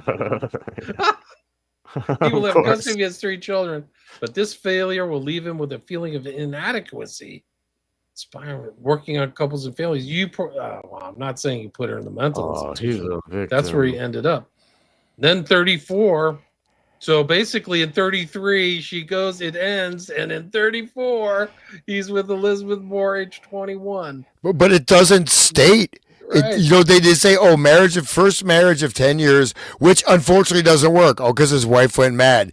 He'll have custody of his 2 children, but this failure will leave him with a sense of inadequacy, and he has an innovative desire to working on couples and families. Well, you know, what they're Didn't implying work that so good for him. the FBI document is they're implying that he's studying schizophrenia, and then he gets to marry his 21-year-old student intern. They had, I mean, and then they had that whole feminism thing, that women's lib thing. And, you know, maybe he was probably part of that, the induction of that, or the jump off. You know. 48, so he leaves for Phoenix, Arizona, looking for a dry climate. He has polio. 1957, American Society of Clinical Hypnosis. Who else? There he is. Milton Erickson becomes a source of inspiration for the group Palo Alto. Oh, I didn't know that. Bateson, Haley, Weakland, Fish, precursor of systemic. So there's Bateson. That's like Bateson. That's it. That's the whole 60s. That's the whole MK Ultra. That's direct MK Ultra. That's the schismogenesis. That's what the group research group or Bateson developed a double bind. That is these working group coming out of World War II, whatever, military, 1965. This is the core of, basically, the advanced model of what we're looking at. Look at his quote. There's nothing more delicious than sowing flower seeds and not knowing what kind of flowers they would grow. Delicious. That's probably some Twilight language. Yeah, doesn't that sound like Twilight? Yeah. This guy's a creep, man. Yeah, he's talking about something else. It's like, oh, my napkin got your pizza on it, or, right. My map, and it's black and white on the right, on the floor or something. Right? Yeah, exactly. He had amusie, an inability to recognize musical sounds and tunes. Wow, see. I have a theory of why all these people go into psychology is that they're psychologically fucked up. So that's why they're always going into becoming psychologist or whatever, because there's something different about them. This guy's colorblindness and amusie. Poor guy. Oh, poor guy. I want you to choose in your past a time when you were a very little girl, and my voice will accompany. This is creepy. My voice will accompany you, and my voice will become that of your parents, that of your neighbors, that of your friends, that of your school friends, that of your playmates. It'll become your overarching voice. I'll be God. No, it's not in this. And I want you to find yourself sitting in a classroom, you little girl who was made happy by something that happened a long time ago that you forgot a long time ago. He's making her relive the memory. He's inducing the memory reliving. That's what that is. He's like, remember when you were a little? The little is the part of the mind that is broken off from the multiple and stored away because they don't want to have that memory anymore. And he's like, remember that time when that thing happened to you when you were little? Like, oh, okay. I am the voice in your head. Like, whoa, what voices are in my head? The ones that keep all the partitions in line, the ones that keep all my orders straight and make me do what I'm told and stand in line and do, make me a robot. Like, voice becomes everything, though. Think about that. We talk about inner child, but that whole environment, your parents, your friends, your students, everything. It is like a god, right? So he's creating this environment as a god. Right. Inside the head. And look at that picture. He's doing it to that lady, it looks like. I think that's his wife. That's the 21-year-old. Is that Elizabeth Moore? Yeah, it's a wife. That's a Saturday night right there. Maybe that's how she became his wife. Like, she was his student. He's like doing this stuff. Right. And he had some really devious plan to replace his first wife and put her in a loony bin and then run off with the 21-year-old. I'm this pure speculation, but right. It's your opinion. Well, slightly demented, the FBI document, I think, is that that's pretty That's a huge tell, don't you think? Yeah. They Oh know yeah. who's demented too. It takes one to know one. Those guys, they're all a big club. We ain't in it. Wow, this document is really incredible. These are people who knew him at the beginning. He's born in 1901, so this is 37. So he's 36, 37. He has a lot more work to do, a lot more seeds to plant, right? It's so delicious to plant a seed. And I mean, all Well, this stuff. well, you got the whole. Bateson. I mean, that's the LSD testing, right? The Veterans Hospital. This is the whole Ken Kesey, the Bateson's thing, the Palo Alto working group. Again, I cannot stress how important the double bind theory, cognitive dissonance, and the schismogenesis, right? And this is and Bateson, the schismogenesis was supposed to create initially working on society wide, right, type of war propaganda stuff. But then, especially like the Macy conference and stuff, they started working on family groups, close group systems that can be expanded outwards. So that's pretty. I did not. I did not know until I saw this document that Erickson. I knew about NLP. If you want to check out Bandler's self help tapes, man, those are pretty interesting, man. You ever like Bandler's straight up? You ever heard Bandler's speeches? I used to have every. It'll blow your mind. I'll try to find something that's not copyrighted. I'm afraid. I just wanted to bring up, because you just brought up LSD, Hans. Today, November 16th, is the anniversary, 1937, of the first time LSD was synthesized by Albert Hoffman. 1937, guys. Wow. Yeah. So here's all his articles. This is already done in his mid 30s. He's already just putting out articles, much like Jolly and West, just tons of like academic articles. Hypnotic investigation of specific phobic and obsessional behavior, hypnotic regression of adult subjects as tested by intelligence tests. So they're regressing people. That's a form of regression. But we just read what I read about that little girl, right? Going back. It's like, go back to that time. Now I'm all in your thoughts. I own your entire brain. And tell me what happened. Like, it must be really creepy. Like, the kind of power the hypnotist has over these people. Right. The state must be godlike. It must be something like that. Yeah. The one of with the fractured SRA minds, they have almost all of the time, they have an internal self that is the programmer. It's a mirror reflection. It's the programmer just inside the head. And it does the punishment inside. And so it's like it keeps a programmer doesn't want to have to give instructions constantly. They want to set it and forget it. They want to just give it in the head and have it be inside, and then it's running all the time. That's legit. Like the actual voice is in there. That's what they hear. Like, and it's Right. So there giving them becomes the inner instruction. voice, just like this Yes. commenter said. Yeah. Like, so imagine Erickson supplanting your voice or whatever for his own voice as the inner voice. Wow. What a nightmare! Oh my Yeah, god. Well, that is a nightmare. but one thing you notice one of these articles. I mean, on the same page, but it's 1934, the Journal of General Psychology. A study of hypnotically induced complexes by means of the Luria technique. That is Luria, the head, even more important actually than Pavlov, right? The Soviet psychologist, right? I have several of his books, and he also did a lot of neuroscience stuff, whatever. But this is induction, hypnotically induced complexes. And Luria worked, so he worked on physiology, neurophysiology, adrenal system. I'm not sure what the Luria hypnotic technique is, but this is, again, because there was a very big push from around mid 1920s in the Soviet Union, right, under Stalin, also for like the psychic spy stuff was going on hardcore in the Soviet Union, right, pre-World War II. And in many secret organizations and groups, as well as like Isaac Luria is like one of the, again, central, almost unknown figure in this whole thing. And so he's using this technique, right, from the USSR, Good by point. by So you Luria. see the international element of this research, right?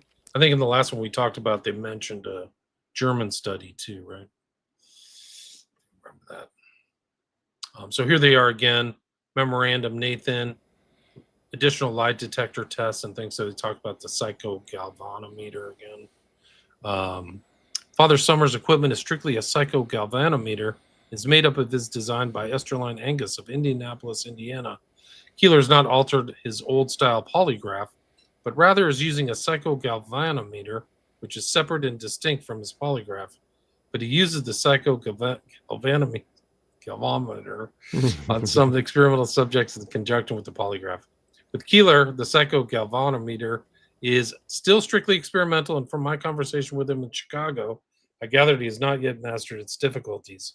On the other hand, Summers in New York is using only the psychogalvanometer and is a strong advocate of it, and maintains that blood pressure and respiration features of the polygraph are of little or no use. So interesting, more technology. We're talking They about at Columbus, Ohio. Do you see that? Equipment used by Higley at the Ohio State University. So they're visiting Columbus, Ohio. interesting. So I feel honored. So, Columbus. What a Estabrook and Huber. This is another one. Communication section, 1973. In connection with the various conferences had on the general subject of hypnotism and suggestion and its possibilities as applied to criminalistic problems, I have for some time been concerned with the possibility that there is some element of danger in this work, both when applied experimentally to volunteer subjects and possibly when applied to criminal subjects. Duh. I have no tangible information on such a possibility. I'm wondering if you might advise me on how dangerous such procedures might be considered, both experimentally and in actual practice. So this is experimental and operational. You undoubtedly realize that the Bureau would have to quite definitely limit its interest in the work if it were considered to be of a dangerous character. So that's from J. Edgar Hoover to Esterbrook's. It would never do anything dangerous. Does anybody want to read this one? This is the experiments in hypnosis and the detection of deception. I think I have this one on the list. Anybody want to read it? You're both Sean, 130 something. I'm on 123. 123. Yeah. Yeah. Last night, 123. Mr. Quinn, do you want to do it or? I'll do it.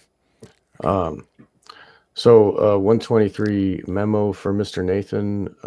It's Experiments in page hypnosis. 2, I guess. Here we are. I have one. It's on mine. It's on my PDF. It's 123. Okay.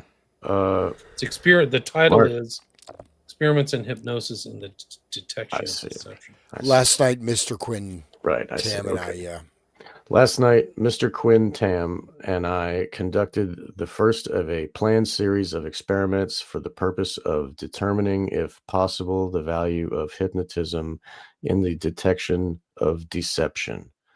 Although we have given considerable study to the technique of the application and induction of hypnotism, and Mr. Tam has spent a week on this subject with Dr. Esterbrook's, we have not had previous practical experience in inducing hypnotism. The volunteer subject selected was Special Agent Blank of the No. 3 Training School, and he proved to be a most ideal subject for the purpose. During the evening, he was rather readily hypnotized on 3 separate occasions. It is not believed that he fully realized he was being hypnotized. The subject was advised that we were conducting experiments in the detection of deception utilizing various psychological phenomena. First, the lie detector was attached to the subject and several simple test run. Subject showed an unusually well-balanced emotional makeup during the lie detector. At the end of these simple tests, the subject was informed that he was too tense and that it was desired he relax completely. Mr. Tam then instructed him to assume a comfortable position and completely relax, at which time Mr. Tam made numerous verbal suggestions on relaxation and sleep. The subject responded very nicely, and a control test involving the stiffening of the arm was used to determine the extent of the hypnosis. Our experience in this respect is somewhat limited, but we are both of the opinion that he was in a light trance. The subject was then awakened, and he was informed that he had been successful in relaxing to some extent, but that he was still tense, and it was thought he could attain more perfect relaxation. He then volunteered to assume a more comfortable position, and the technique was again applied. On this occasion, I made the verbal suggestions of relaxation, and we thought it desirable to carry the suggestions further than the first time. As a result, the subject went into a deeper trance, and control tests involving the stiff arm test and inability to open the eyelids convinced us that he had gone into a deeper state of hypnotic sleep.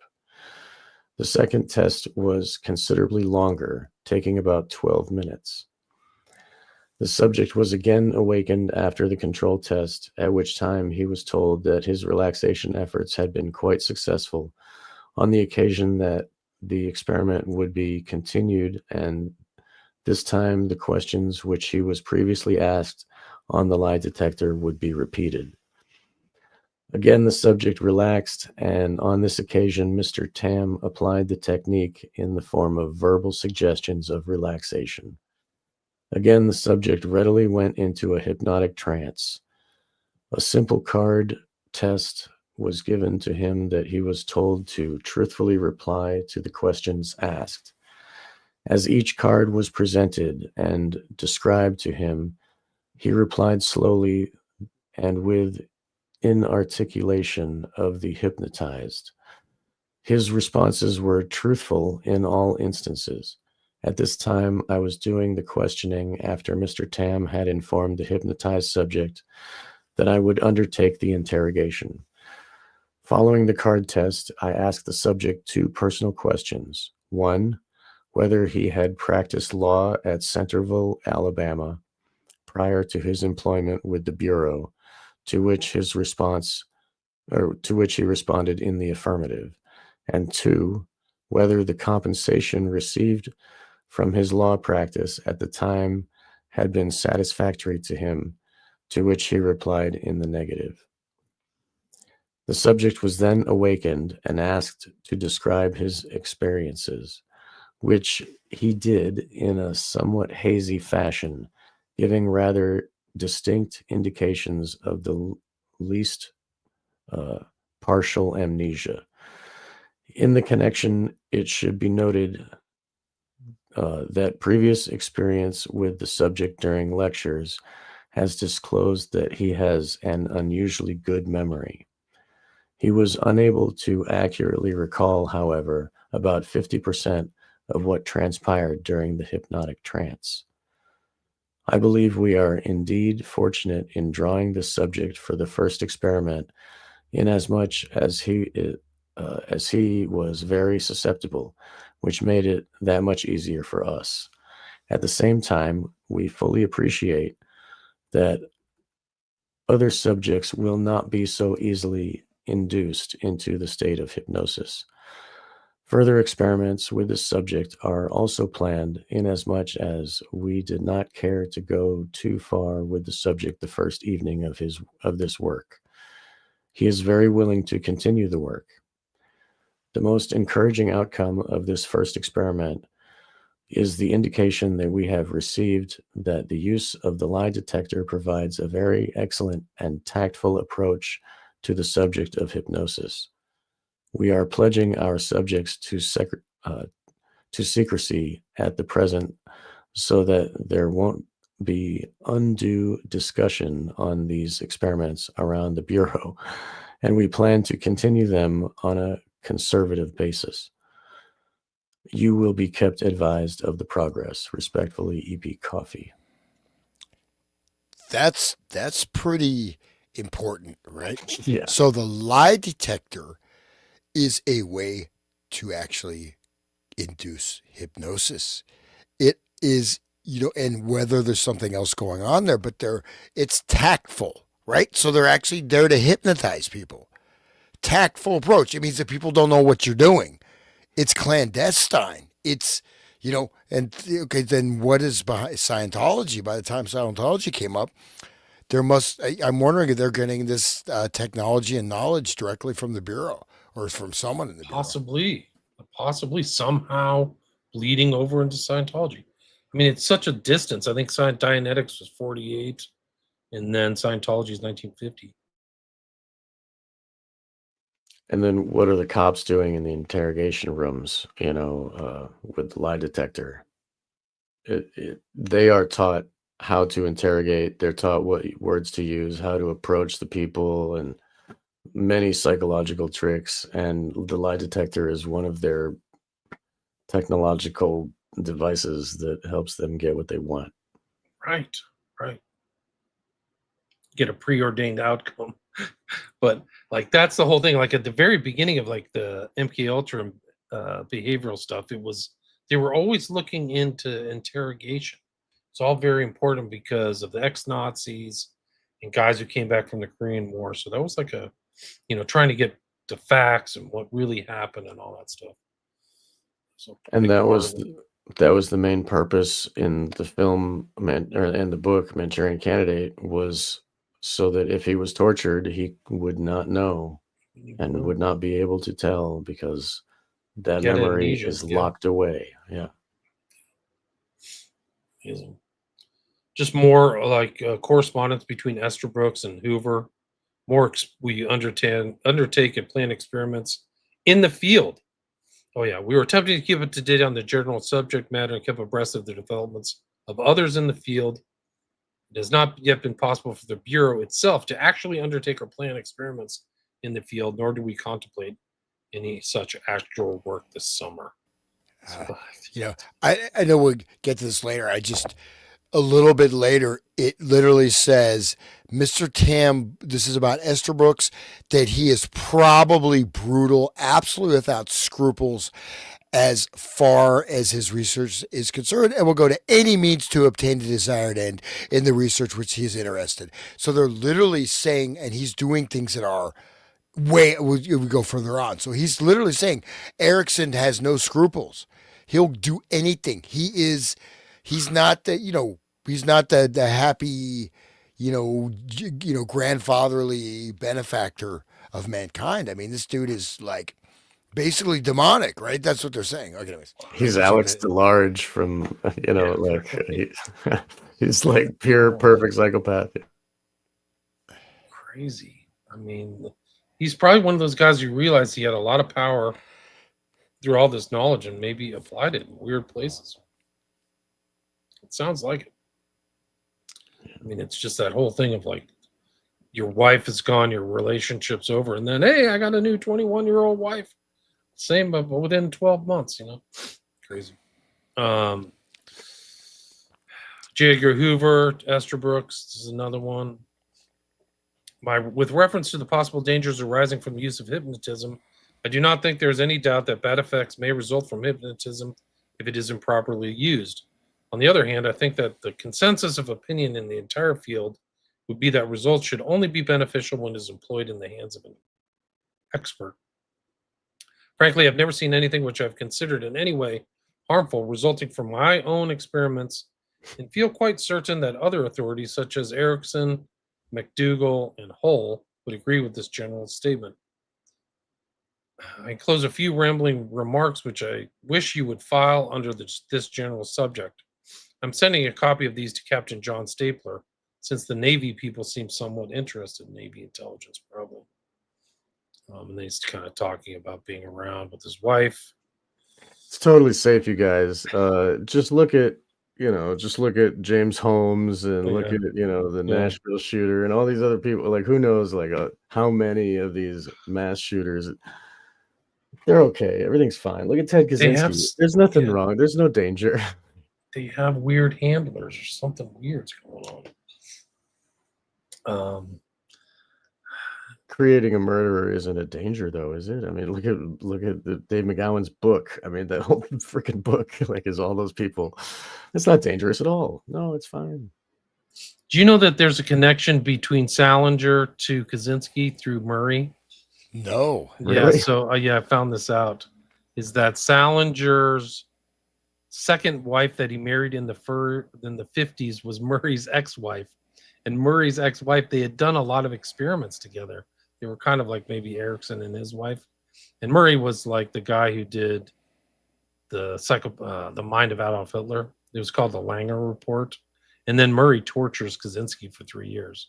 So there's literally, it's a small world. Wow. It's an opening thing up of, it opens up the meaning and how strange of a book The Catcher in the Rye is. So that puts Salinger within the kind of orbit or ambit or social grouping of very high level MK ultra behavioral psychologists. And it makes sense. Then you got to ask, how does he know all this stuff in 1951? But again, this is how, because they're already laying the groundwork. Yeah. And even there's some of these guys like the coffee guy, right? Esterbrook's mentor has been doing this since, several decades as well, right? So, so you mind if I read the Yeah, next go ahead, one? please. go Okay. ahead. So this is from, and again, this is less than a year, right? This is basically 1 year we've gotten through the correspondence. So it started in 1936. This is going chop, right? I mean, they're moving forward. It started fall of 1936, I believe. So maybe off on that, but it's not much time. Anyways, April 9th, 1937. Dear Mr. Hoover, I wonder if you would incorporate the following in your files on the subject of hypnotism. Needless to say, there are many problems which must be considered in the entire subject, but from the practical point of view, I thought the following remarks might be of use.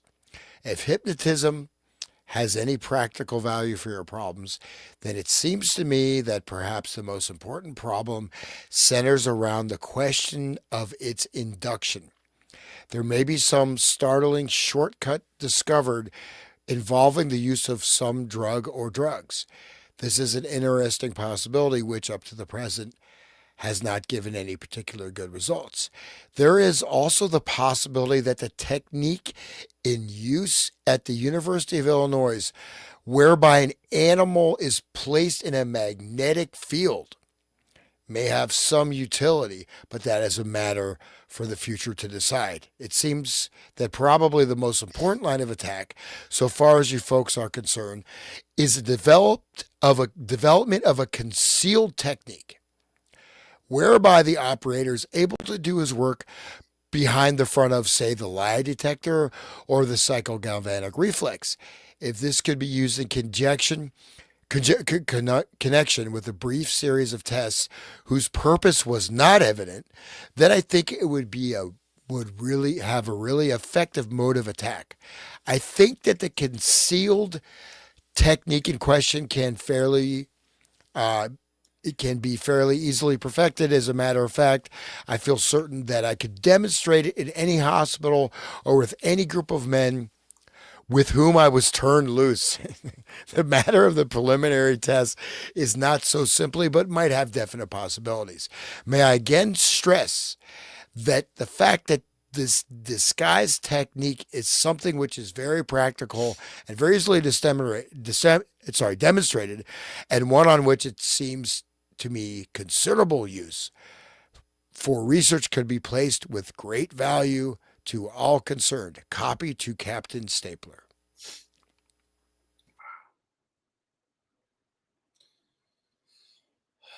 There it is. The concealed technique can be fairly easily perfected, right? So, Talking about magnetic field induction, right? Frequency, infrasound, ultrasound. So, I mean, you get into these types of frequency research, right? And some of this is probably going through the ONI, naval intelligence, et cetera. But anyways.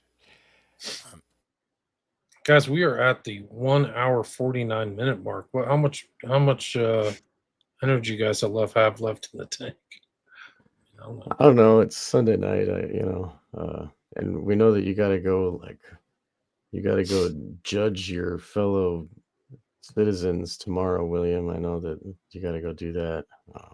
What it was, the connection to Salinger was that one of Salinger's second wife, Claire Douglas, wrote a biography about Christina Morgan, who was Murray's longtime romantic partner. So his wife wrote a biography about Henry Murray's wife. That's the connection. I got to read that. Anyway, what were you saying? Say that again one more time. I was just saying that we can call it. I think I was just saying that it's Sunday night, and you got to go do your thing tomorrow, William. So yeah, you want to wrap it up? Let's go through some of the comments and see if we can find some. Oh, good. Yeah, great stream. Thanks everybody for listening. Where was Jolly West? I find it wild this team visited McNay. Yeah, that is wild. Maybe Cash Patel's blackmailed. Maybe he's a hypnotist. Maybe he is. I don't know. Beautiful assistant son and half. This was all studied scientifically. Right, exactly. That's our whole point, Orfeo. Right. That's what we're getting at. That's what this 10-part episode, 10 episodes getting at. We're only 129 in. It's actually kind of the harder stuff is at the beginning, but you just get these are the harder ones to get through right now. But I mean, once we get done, I haven't even looked at this. We got to read through Erickson's book on premature ejaculation. That's inducing. So it's a young man. I skimmed through that. So the poor guy, he has premature ejaculation. Young dude just got married. Well, I'm gonna make you. You're not only gonna have premature ejaculation, but I'm gonna make you insane. Thanks, Milt. Nice guy. And that research is included in this report too, so that's great. So no, he was published by Cambridge University Press. There you go. Right, exactly. But I mean, it's photocopied in there. But oh yeah. Saxon says he would become the inner voice. Yeah, that's what Erickson did. That's really creepy. Like this is creepy stuff. Become your own handler. Yeah, exactly. Sounds similar to computer malware download exploit. Yes, it does. It sure does. It really does. Let's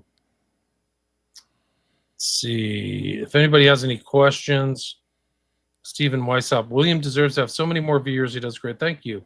That's right. What you can do to help is share the shows, guys. I don't have any ad budget or anything like that. So if you take this and share it on your social media, I would personally really appreciate it. Thank you. I think they're great shows. I think it's a great series. I think there's a lot of things to unpack and learn. Johnny, the relaxation is just their invitation to have the subject meditate, whereupon the subject's pursuit of higher consciousness is vulnerable and hijacking. To hijacking, yes. They are seizing the subject's active consciousness from the creator like a computer app. Yes. Yeah. I totally agree. That's right. Yeah, and we'll see if you go further. Erickson, he's like even at a meeting at the luncheon, he hypnotizes his wife to like keep her arms in this super uncomfortable position that most people couldn't keep for more than a few minutes, and he just makes her keep it there. Beyond a normal person could do it, and then brings her out just in front of everybody. So this guy, Father of NLP, I think he's central, and just to see his sketchy background where, this is the FBI, man. These guys are, when they're saying like, this guy is like out there, man. It's a great quote. Such a great quote. What did they call him? What was the word again? Demented. Slightly demented. Yeah, but he says, I think it was like, he also says it's necessary to question these people, right? Didn't he say something like that? Necessarily unethical and moral. And anyone associated with hypnosis has a dangerous tool and a weapon at his command. He is necessarily subjected to much rumor and gossip concerning violations of medical ethics and practices and of immoral actions. Wow. Off the charts. I mean, why else hypnotize someone if you're not going to do immoral actions? Right. Well, I mean, they say that you're supposed to hypnotize people to lose weight, stop drinking, stop, smoking or something like that. But that's what they say. That's what they say. Castor and Austin Fitz says electromagnetic tools are used for entrainment. Even in corporate gatherings, I'm not surprised. She's great. Everybody should Uncle listen Ted, to her. Great stream. Thank you, everybody. Johnny Sumatra, lowering the resonant brain frequency should make the subject more vulnerable. Yeah, you should listen to a podcast called The Resonant State, guys. Yeah, check it Yeah. out. It's right Actually, there. just to, Just correct that. don't show up at Hans's house. No, that's okay. Stalker fans, please give me some more, man. I need more. Just bring My wife- money. she's like, who's that? Oh, you have any more? No, they're asking me for money, man. It's like, come on, dude. It's like you're panhandling from like, what is that? The Charlie Chaplin movie, about the Depression, the bum the guy, tramp, the tramp. Yeah, you're like panhandling from the tramp. Okay, I'll give you a roti, Indian bread. There you go. But no, I mean this stuff. If you couple this with lower resonance actually in terms of brain, right? One of the big problems is that people have the beta brainwaves are really, you get all active thought, stressed, but everyone's trying to get into an alpha state, right? This kind of dream state. Actually, what's happened is the beta state should be your external awakened consciousness of your environment, immediate experience that is internalized. Your alpha state, imaginary state is protected externally. So you're experiencing an imaginary, you're not directly experiencing the world around you, and you're ramped up, these ramped up, especially like inner voices. You got Milton Erickson dropping the inner voice. So so actually what's happening, you have, but the problem is that people relax, but then when relaxing is very important, but it's used as the induction of the hypnotic state by and large. So I have friends who, I'm going to go to a hypnotist. I would say, no way, ever go to a clinical hypnosis. You don't know what you're getting, and be very wary of some of these self-help gurus, except me, because I don't know how to, I can't even hypnotize my dog, Right. man. Maybe that's listen like to a the real podcast. advertisement. It's like, I'm a self-help, but I know nothing about hypnosis. Like, that's what it's called. Yeah, you can trust me. Yeah. Clueless about hypnosis. But thank you guys. It's awesome, and I appreciate it. And Same here. Likewise, it Show. is Let's awesome. see, Sick Thank Twisted you. People. Those are holy no. Thanks, guys. Eric Show. Excellent show. Thanks, Derek. Orfeo, this is a mind-blowing series. Well said. Saxon, another great one. Thanks, fellas. Thank you. And thanks for everybody for listening. We had 180 live listeners. But why don't you guys advertise your shows again? Okay. Hans first. Go ahead. okay, I have a show. It's called The Resonant State. It's on YouTube, Rumble, BitChute, Odyssey, Spotify, and some other agglomerated podcasts. And I'm doing some other shows, various things, some more philosophically based, etc. Of course, doing this. So please check it out. Please support my show so I can keep doing it. And I don't have to lock my wife in a trunk and gag her so she doesn't yell at me. Why? Wife mute. Why? This is my $1 billion invention. Wife mute, and you see tropical rainforest, dolphin songs. The more money that shows up, the more she moves. No, I'm just kidding. I love my wife, and she could. That was oh my. But no, please support the show just so I can keep doing it. And there we go. We can't see Hans. He's right. Oh, where is God he? bless Why her. can't you I see hope him? she's listening. Oh, it's because I have these comments up, guys. That's why I Oh. can't see him. There he is. Yeah, let's hope she wasn't listening. It's okay. Sean, and yours is Wake the Dead, and you guys both have stuff that's different. So you have other guests, and I know you guys do shows together and Right. things like that. So there's other content there. Right. Yeah. Hans and I are friends. We've done a lot of shows, just like you and I have done a lot of shows, William. Well, Wake the Dead, I talk about other things too. I did a show with my good friend James Cordner about voluntary parenting. I've spoken with Max Lowen recently about this mind control stuff, and spoken with Julia from Cosmic Peach recently, talking about John Benet Ramsey and her experience in the birthing situation that she had there. We recorded a show there too. So I kind of our show, Wake the Dead, or my show, Wake the Dead. We look at, the experience of being a human, having a mind, understanding our reality, all of that. And it goes to the demon realms and into the politics sometimes, and where I'm an anarchist, and I'll stay true to my principles, and I have done, and you can come and see that if you click. So yeah, there, Wake the Dead is there on Odyssey, BitChute, YouTube, uh, Rumble, and Spotify, and all those things. And there is a donate page. My main website, I guess, where you can see everything is onegreatworknetwork.com/Sean-McCann. It's not my website, but I have a portion on there that's mine, and so you can find me there and all my stuff. And Hans, you have your own website, right? You have Yes. Yes, I have my website, hansutter.com, and I'm Gotcha. also, I believe my page is now up and running. I just have to start uploading shows on the Run Great Work Network. And yeah, briefly, yes. So I am looking into, there's a pretty complex, it's entirely new system that it's, just check out the show. You can see it. It's some of the stuff I sort of hit tail end with William, but I got some of these guys that are part of this called Conception of Social Safety, which is really mind blowing. It's a full integration incorporating, if all of this research is used in a positive way, right? How to liberate humanity. Wow. Right. And not, because so much has been misinformed, has been occulted. So much of the language we don't, you know what I mean? We've lost our way in terms of language. If your language doesn't make sense, what are you going to do? So it's not, of course, all doom and gloom. We're trying to find, as you're doing, John, right? Find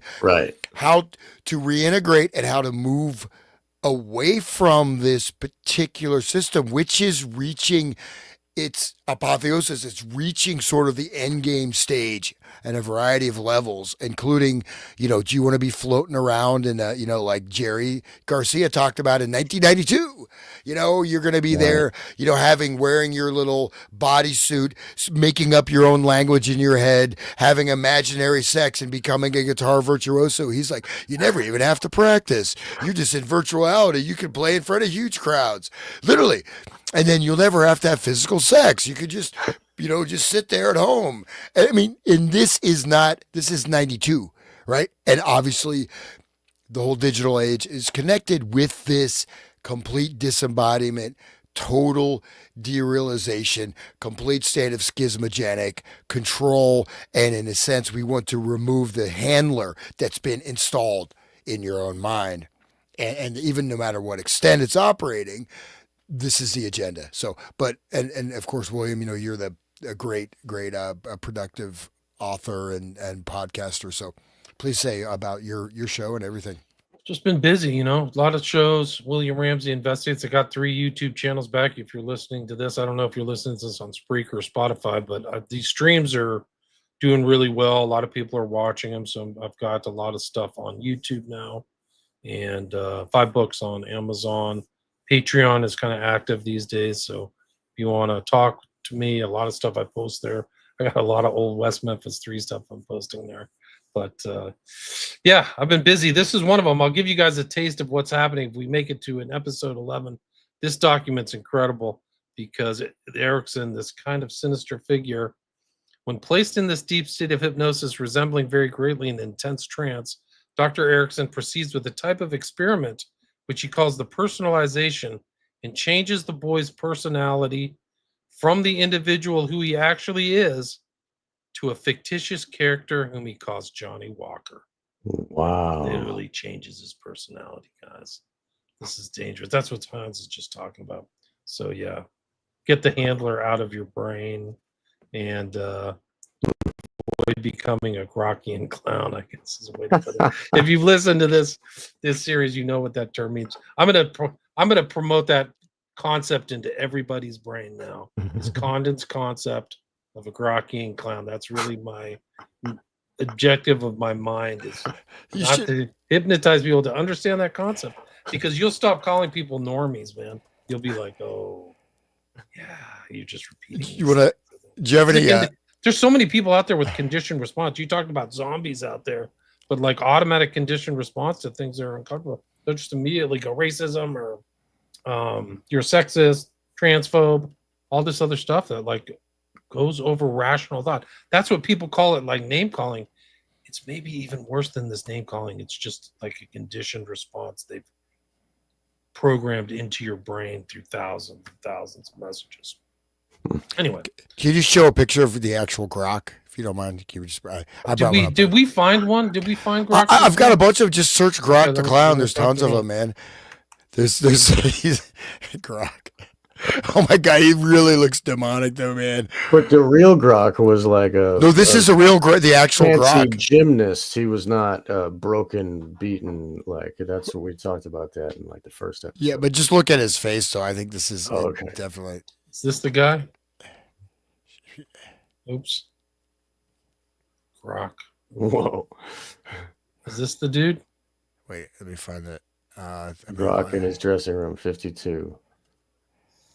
52 seems. There's kinda Clowns are scary, man. Clowns are There's it's gonna be just black and white. If you just put grok the clown, yeah, that you can go down. There's like I don't know which one. There's a lot of different ones. Is this him?